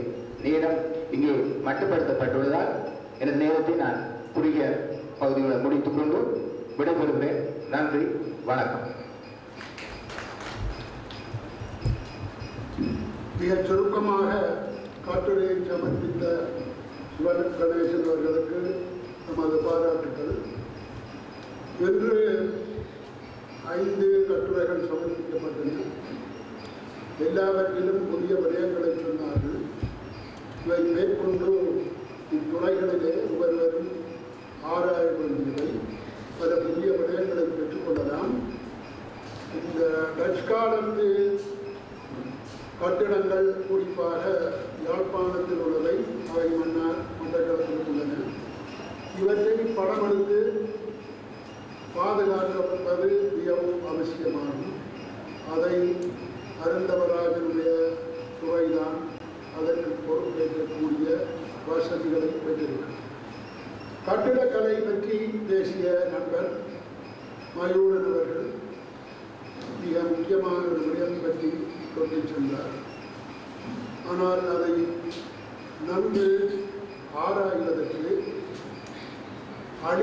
மிக வேகமாக அழிந்து போகின்ற புராதனமான கட்டிடங்களை பதிவு செய்து விவரணங்களை அமைத்து அவற்றை ஆவணப்படுத்துவது மிக அவசியமான ஒன்றாகும். இத்துடன் நேரம் 15 நிமிடங்களை அடுத்த அரங்கிற்குரிய நிமிடங்களை நாங்கள் எடுத்திருப்பதால் உங்கள் அனைவருக்கும் நன்றி கூறி இதை முடித்துக் கொள்கிறேன்.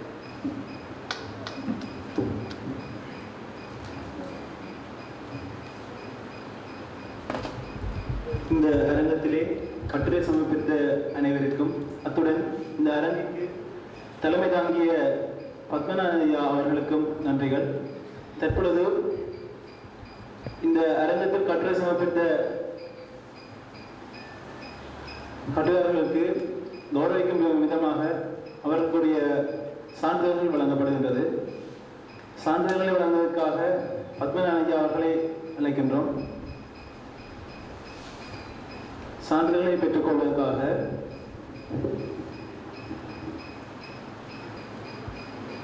முதலில் திரு இ. மயூரநாதன் அவர்களை அழைக்கின்றோம்.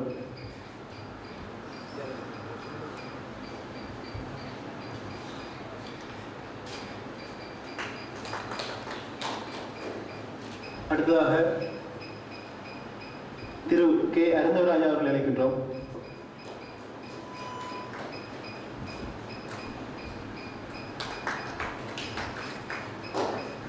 அடுத்ததாக செல்வி கௌரி புண்ணியமூர்த்தி அவர்களை அழைக்கின்றோம்.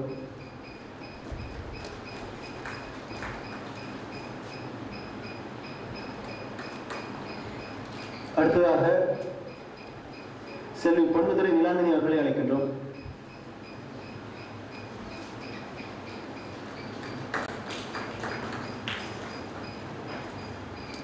இறுதியாக திரு எஸ். கே. சிவகணேசன் அவர்களை அழைக்கின்றோம்.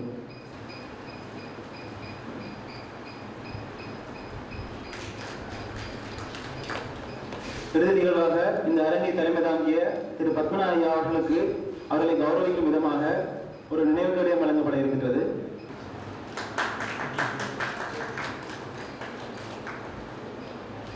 இந்த தமிழ் ஆவண நூலக நிறுவனத்தில் நடத்தப்படுகின்ற தமிழ் ஆவண மாநாட்டின் 3வது அரங்கு இத்துடன் நிறைவேற்றப்படுகின்றது.